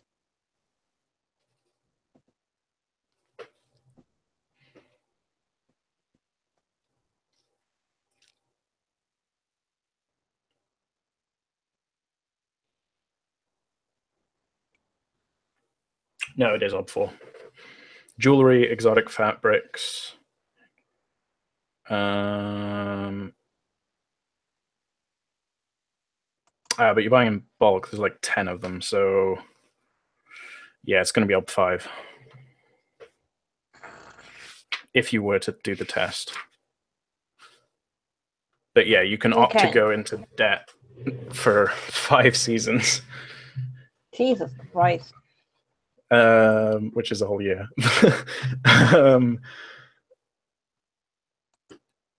That's a long time. Yeah, or you could try and persuade her, or, like, you know, do some other kind of deal with her.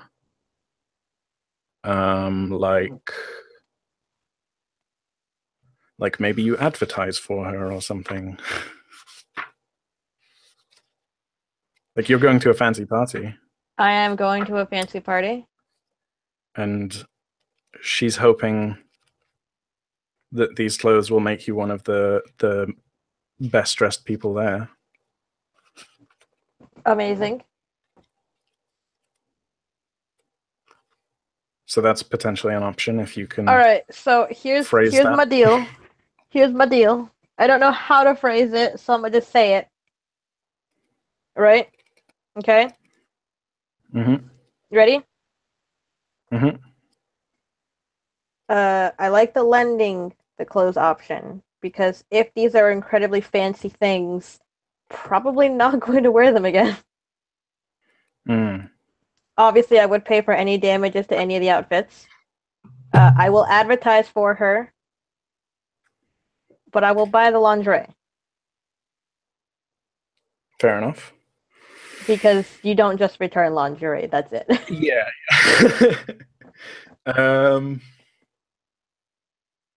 Oops. All right, so how to do this mechanically?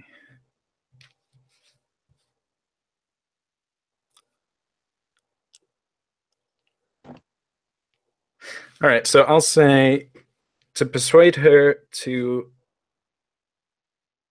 loan them to you for free or in exchange for you advertising her business while you're at the party, when like anyone asks, "Oh, where did you get that dress?" You can be like, "The Silken Winds." Oh, the Silken Winds, headed by my fantastic cousin Nellens Rakist, a beautiful woman. Yeah. Anything that you need, she'll hook you up. Yeah. I think that'll be so. Her will is it'll be a persuasion test. Her will is Cool. 5. But I'll give you a bonus die for the help that you've done for her in the past, and a bonus die for your reputation if you want to pull on it. And if Honestly, you can pulled on roleplay it for me, you so can get an Arthur die for roleplaying. Like if you can pitch it in character, then I'll give you a bonus. I'll give you an Arthur die for roleplaying. okay.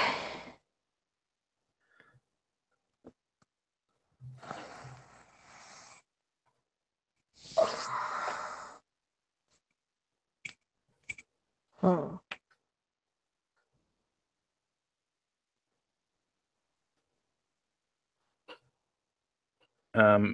And there'll also be an OB1 resources test to buy the lingerie. But that will be And separate. I fail all of that anyway. OB1 resources, if you pass it, you'll advance the resources finally. Yeah, so that obviously means I'm not going If to you only pass roll 1 die, that is. it. I think, doesn't it also still difficult if I roll another die with it? Might be.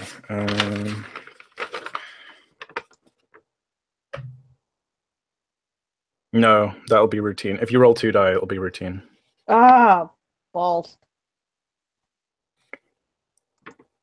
But you have your resources stat back now, which is something at least. It is round. And I think if you fail this persuasion test, she'll still agree, but she'll like want something from like something else from you as well. All right, fair enough. And I'll have a think about that whilst you're pitching it.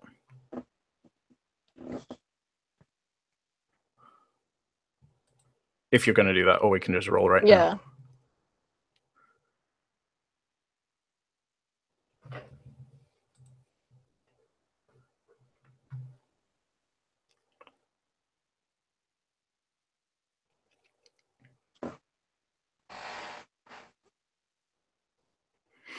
Rakista, I do want to thank you for taking all of this time to help me. I guess you are really the only clothing shop I've ever frequented, which is to say ever. And you've done me wonderfully every time that I've been here. I was wondering if it would be at all possible to loan me the clothes. I would, of course, pay for any damages that I would incur while I'm at this party, which, where I'm willing, nothing happens. Let it just be a nice, fun, safe party with no surprises whatsoever. I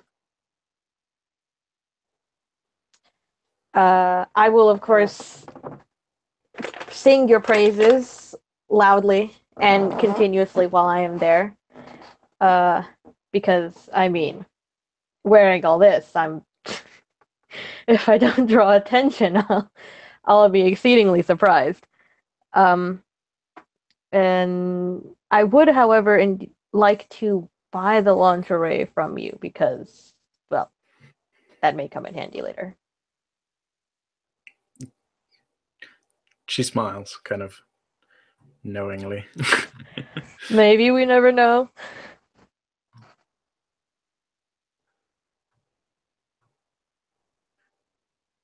Say anything else, or? I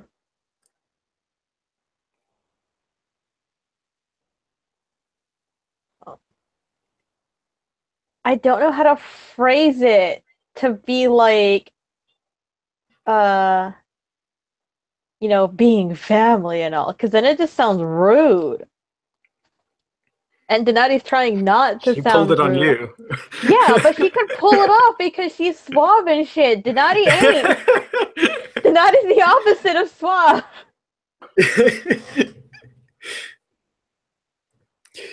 Oh, you have the persuasion skills, so there's stuff you can fork as well. Remember, so you can Right. I mean, like, you can I tried phrase to it do so you it can in the fork beginning appropriately. where it was like, oh yeah, you're, a cousin. I appreciate so much you helping me, and you're the only clothing shop I've ever been to.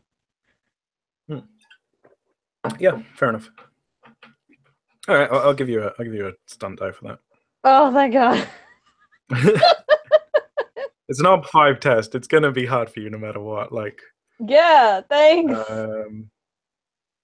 so your persuasion is what? Not good. Base. Okay. 2. And then, fair enough. Okay, so +2 from previous relationship and reputation. Are you forking anything? I will absolutely try to. All right, what are you forking? I don't know yet. Nellens wise, that one definitely. Nouns wise, yep. That's all I got.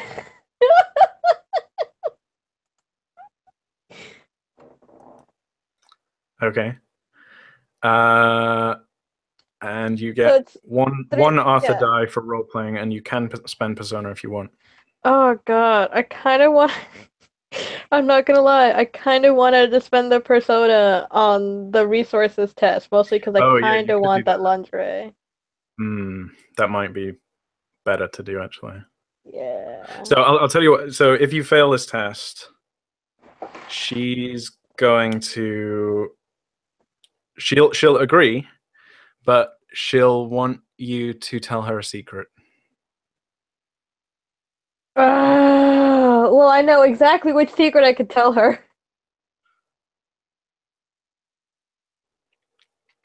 Literally the only one that I got.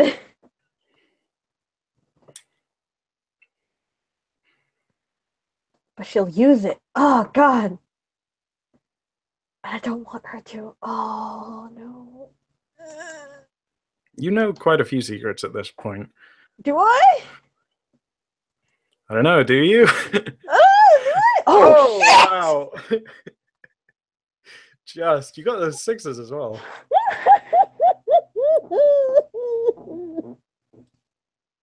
Nice. Oh fuck! Difficult persuasion test. Mark that difficult persuasion test. Oh my God. I just need a Cool. routine test and I'll level it up.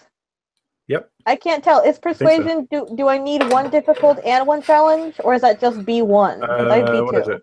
No, it's B or exponent 1 to 4 requires the number it says for difficult or the number it says for challenging.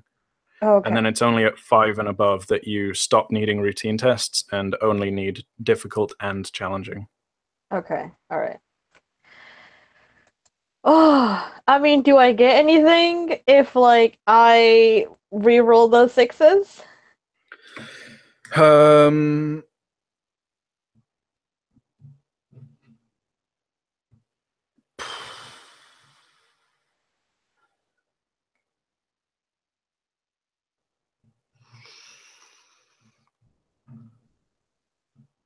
Probably not.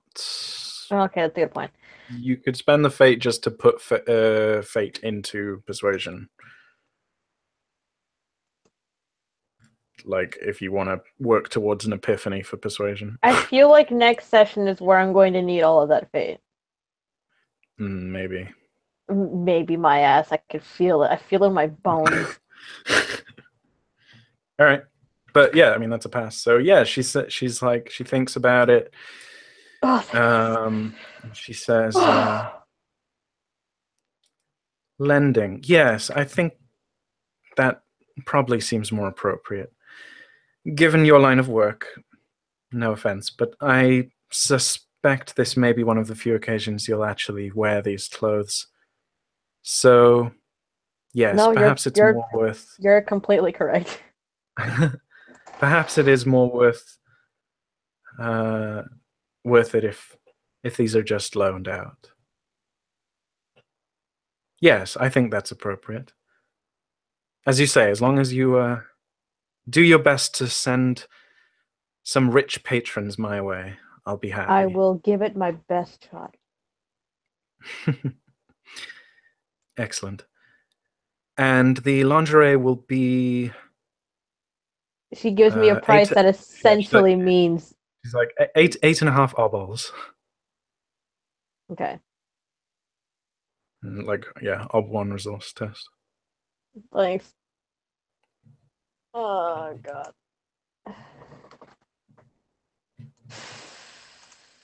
And then I'll put in a persona because why the fuck not? Yep. Which won't count towards the difficulty. Oh, watch me fail. Dramatically increase your chances of succeeding. Oh shit, I did it! Nice. Just.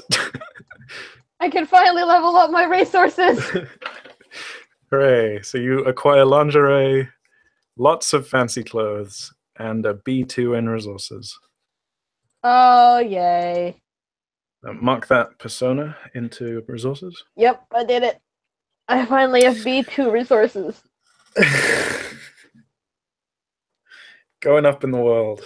I am. You know what I just realized that we're missing? What? No music. Yeah, I'm not convinced music's going to work for now while I'm where I am, because streaming whilst downloading. No, that's a good point. Never mind. Yeah, because it's all done off. All the music is off of YouTube, so I think it would slow down my connection even more if we tried having the music on as well. Hey, guess what? This means I got another persona. Sweet. It's mine. And actually, did I yeah, gain? I'd say the first one. Because the first one and the third one. Yeah, so it was two different tests. It was her testing against you, but I think that still counts. Okay. Like, you didn't have to actively do anything. You just had to, because she was just testing against your will exponent. But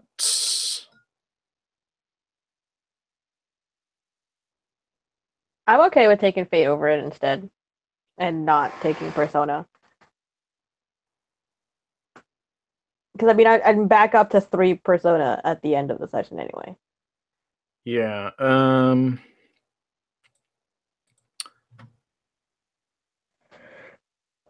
I mean, that's a belief that probably won't come up again, right? Like, well, it's up to you. Like, speak with Rikister of the possibility of hiring my men in the future. You have done that. She's agreed she'll come back to you in the future. Right. Over the possibility of hiring your men. Right. Right. Like, so, because yeah, I guess like she effectively had a belief about getting you to work for her, which she failed. I will, which she's in the had to future. delay. So she wouldn't get Persona necessarily, but she might get Fate, I guess.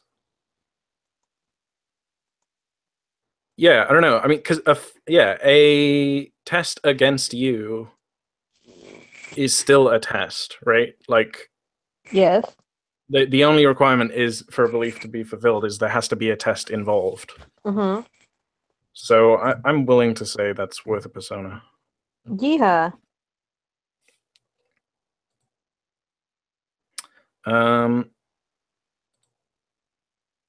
Fuck, I completely forgot to mention this until right now, but I guess it didn't come up because you passed most of your tests this session. In fact, you passed all your tests this session. It's been a very good session. But there's a bit of advice which I read on Reddit the other day, or last week actually, about conditions for failing a test. Right. That, what is it? Trait-driven failure complications. That when considering complications that will arise from a failure, look at the role as traits for guidance. A trait-driven failure complication will pay 1 fate. So it basically means like if you're doing a test, there's a task and intent. If you succeed, you get your intent. If you fail, then you do a thing appropriate to one of your traits. And so it's kind of win-win. Right. Like in most cases, this or I'll just read this whole thing. This turns most character traits into great gameplay fuel, as every failure becomes a reinforcement of the character's identity. Either you get your intent or you get a fate point by invoking one of your traits. Obviously, it's not always possible to do it, but right. So, like, for example, if I had failed again, or like if she had succeeded, then I could have invoked my gullible trait and be like, "Oh, well, yeah. I mean, yeah, she's family. I mean, of course I would do this." Yeah, exactly. And that can like make you feel a bit better about failing things as well, because you know in the back of your mind, oh, I'll probably be able to get fate for this if. Right. So it's a gameplay style. Like you don't have to do it, but right. Like when we're coming up with success and failure conditions for tests, obviously you can suggest things to me as well, and so you can look at your traits and be like, oh, maybe I'm really gullible if I fail, and blah blah blah, and then we know there's been a test involved, and the failure naturally complicates your life, so because you're not getting what you want. So yeah, it's basically just advice for getting more fate from traits. Okay. Anyway, Neat. yeah. So just like keep that in your mind in future sessions. Right. And I'll try to remember. That does seem like good advice. Yeah. All right. So we've done your 3 beliefs effectively. I feel like we're ending the session. I go home loaded with boxes of crap. Yeah. Yeah. Well, I'd say she. Yeah, you like agree to like pick them up before you leave or something. Like she needs to, and she'll probably call you back a couple times throughout the next week or so to get some like refittings and so on, and testing clothes, all sorts. And yeah, so this one, I guess you got the lingerie box, right?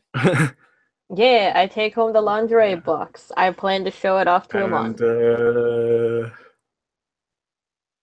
Yeah, it's like midnight or something by the time you leave, and she lives in the Imperial Bazaar, so like you get back at like 2 a.m. or something. Oh god. I mean, isn't the Imperial Bazaar literally on the other side of the city though? Yeah. So maybe she invites you for a sleepover then. She's like, awesome. Oh, it's getting late. You should stay. I'm okay with that. Yeah. So I have a sleepover and I sleep on the couch. No, she's got spare rooms for sure. Okay. Or at least one spare room. I will take the spare room and luxuriate in the feeling of these incredibly expensive sheets. She wakes up and like I sleep in for once, and because these sheets are so soft, she comes in to wake me, and I'm just like curled around the sword.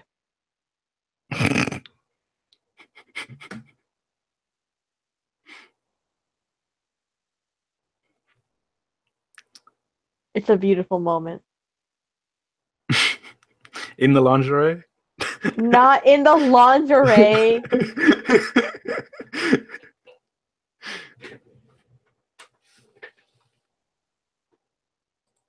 Cool. The sword is actually really nice because the sword doesn't seem to retain heat like at all, so it makes for like the best cooling pillow.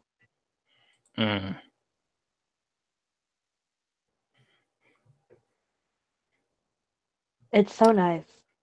One of these days, I'm just gonna get you a daki with your sword on it. Like sheathed on one side and unsheathed on the other. Oh man, it'll be legit. I'm so ready.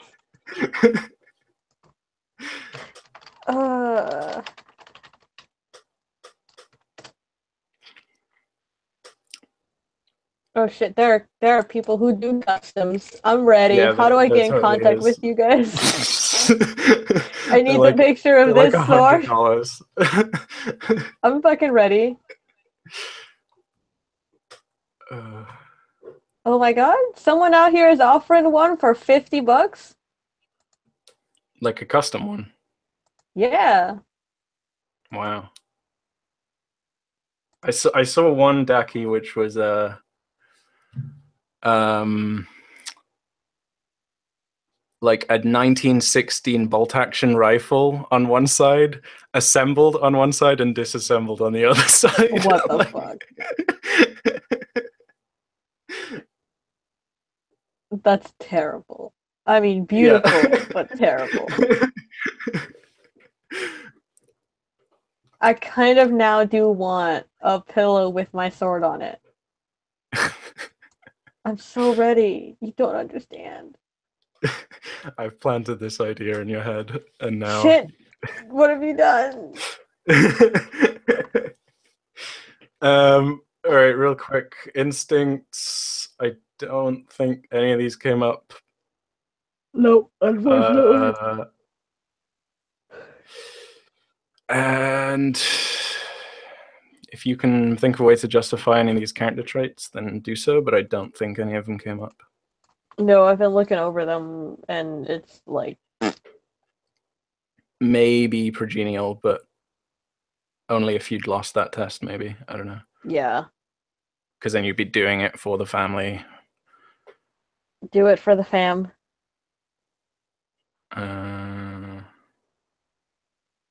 Yeah, no, I don't think any of these came up. Rip. But fun session. Fun session. Roleplay heavy session. And you finally got some men. I did. I got dudes. And you literally passed every test this session. Yeah, okay. Well, that's just spending all of my good rolls where next session I will literally die. Too many routine tests. I'm gonna have to up the odds. Don't you fucking dare. You keep those obs as they should be, not as what you want them to be. All right. If something is routine, then it's routine. Leave it alone. Yes. No. I will let the obs be what they should be. Good. Oh, man.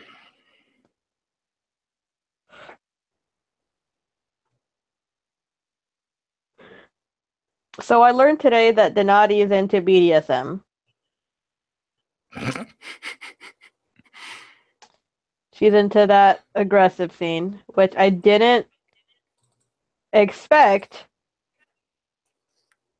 But I guess now that I'm thinking about it, it makes a little sense.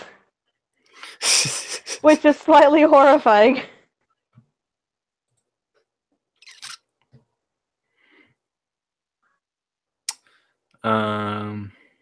Cool. I guess Denati learned that Rikista is literally her best friend at this point. Yeah. Which is also slightly sad. BFFs. Yep. Or at the very least, she's the only one that Denati can talk to that it's just not like constantly business. She can have fun around her cousin. Yeah. It's like, oh, thank God. Fun. What is that? I don't know. I'd forgotten about it. She's like, after you've had a stressful mission, you're like, Rikista, I need alcohol and girl time and clothes talk and cuddles.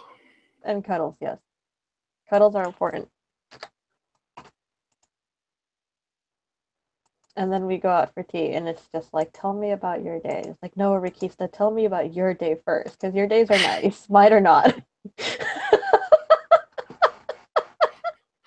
I cut off a drug dealer's hands. What did you do?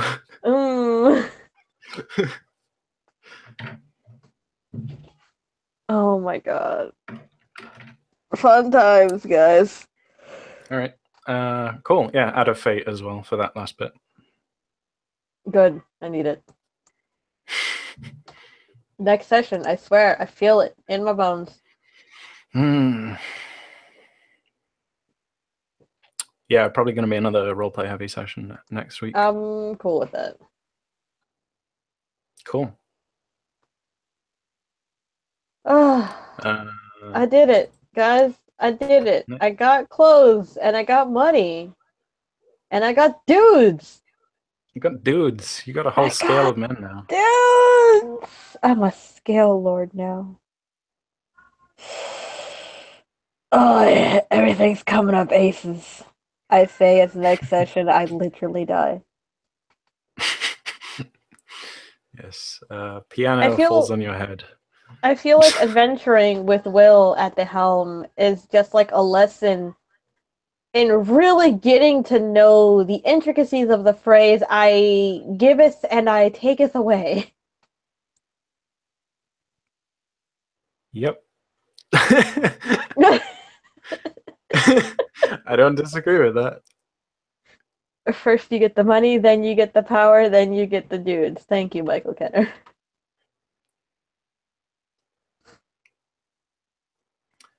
Although in this case, she got the dudes first. Listen. And then some clothes. Technically the dudes, the money, and then the clothes.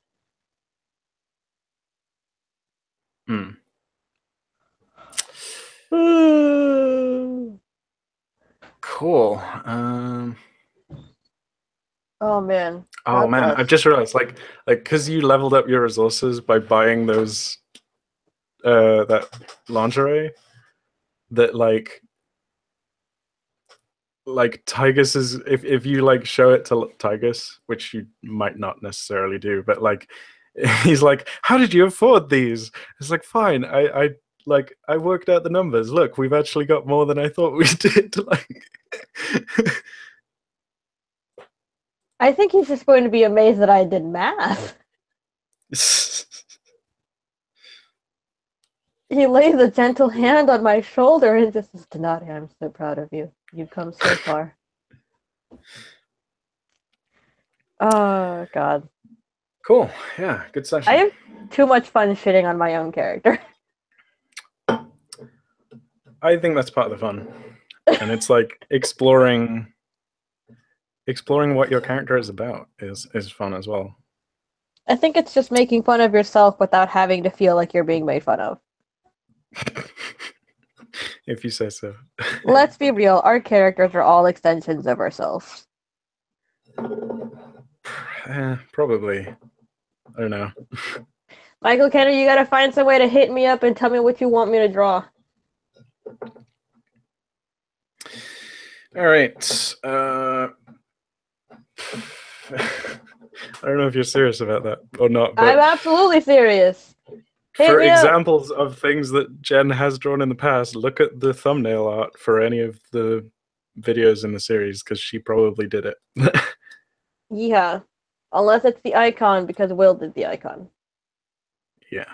But the character designs and stuff, you did all, like, most of that. I did. All right. I can't believe he didn't show these guys my finished picture. Yeah, all right. Let's show that real quick. Let's find it first. So you may recall from like 2 or 3 sessions ago when Denati and Traven were roof hopping before she got mulched by the matron.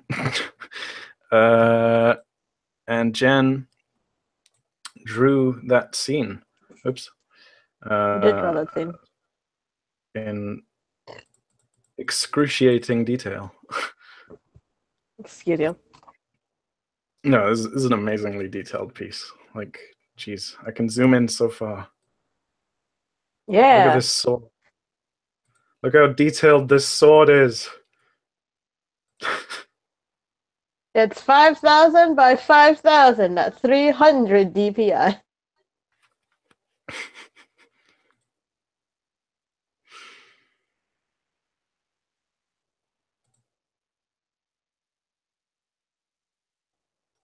I So want you to much know. detail.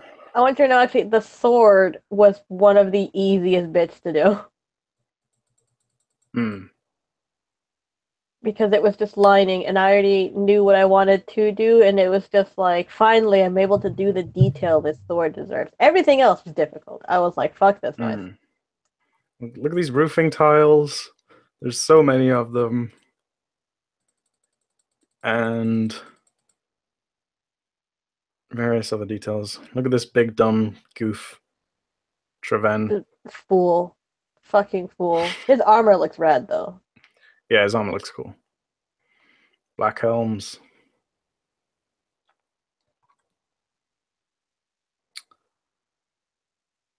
Cool. Yeah. So, yeah, I think that concludes our session. So, thanks for watching. I'm Thanks gonna for go to the listening. mall and do actual shopping for like 3 hours. Hooray. Yeehaw. So, yeah, see you later. Goodbye. Or see you next week.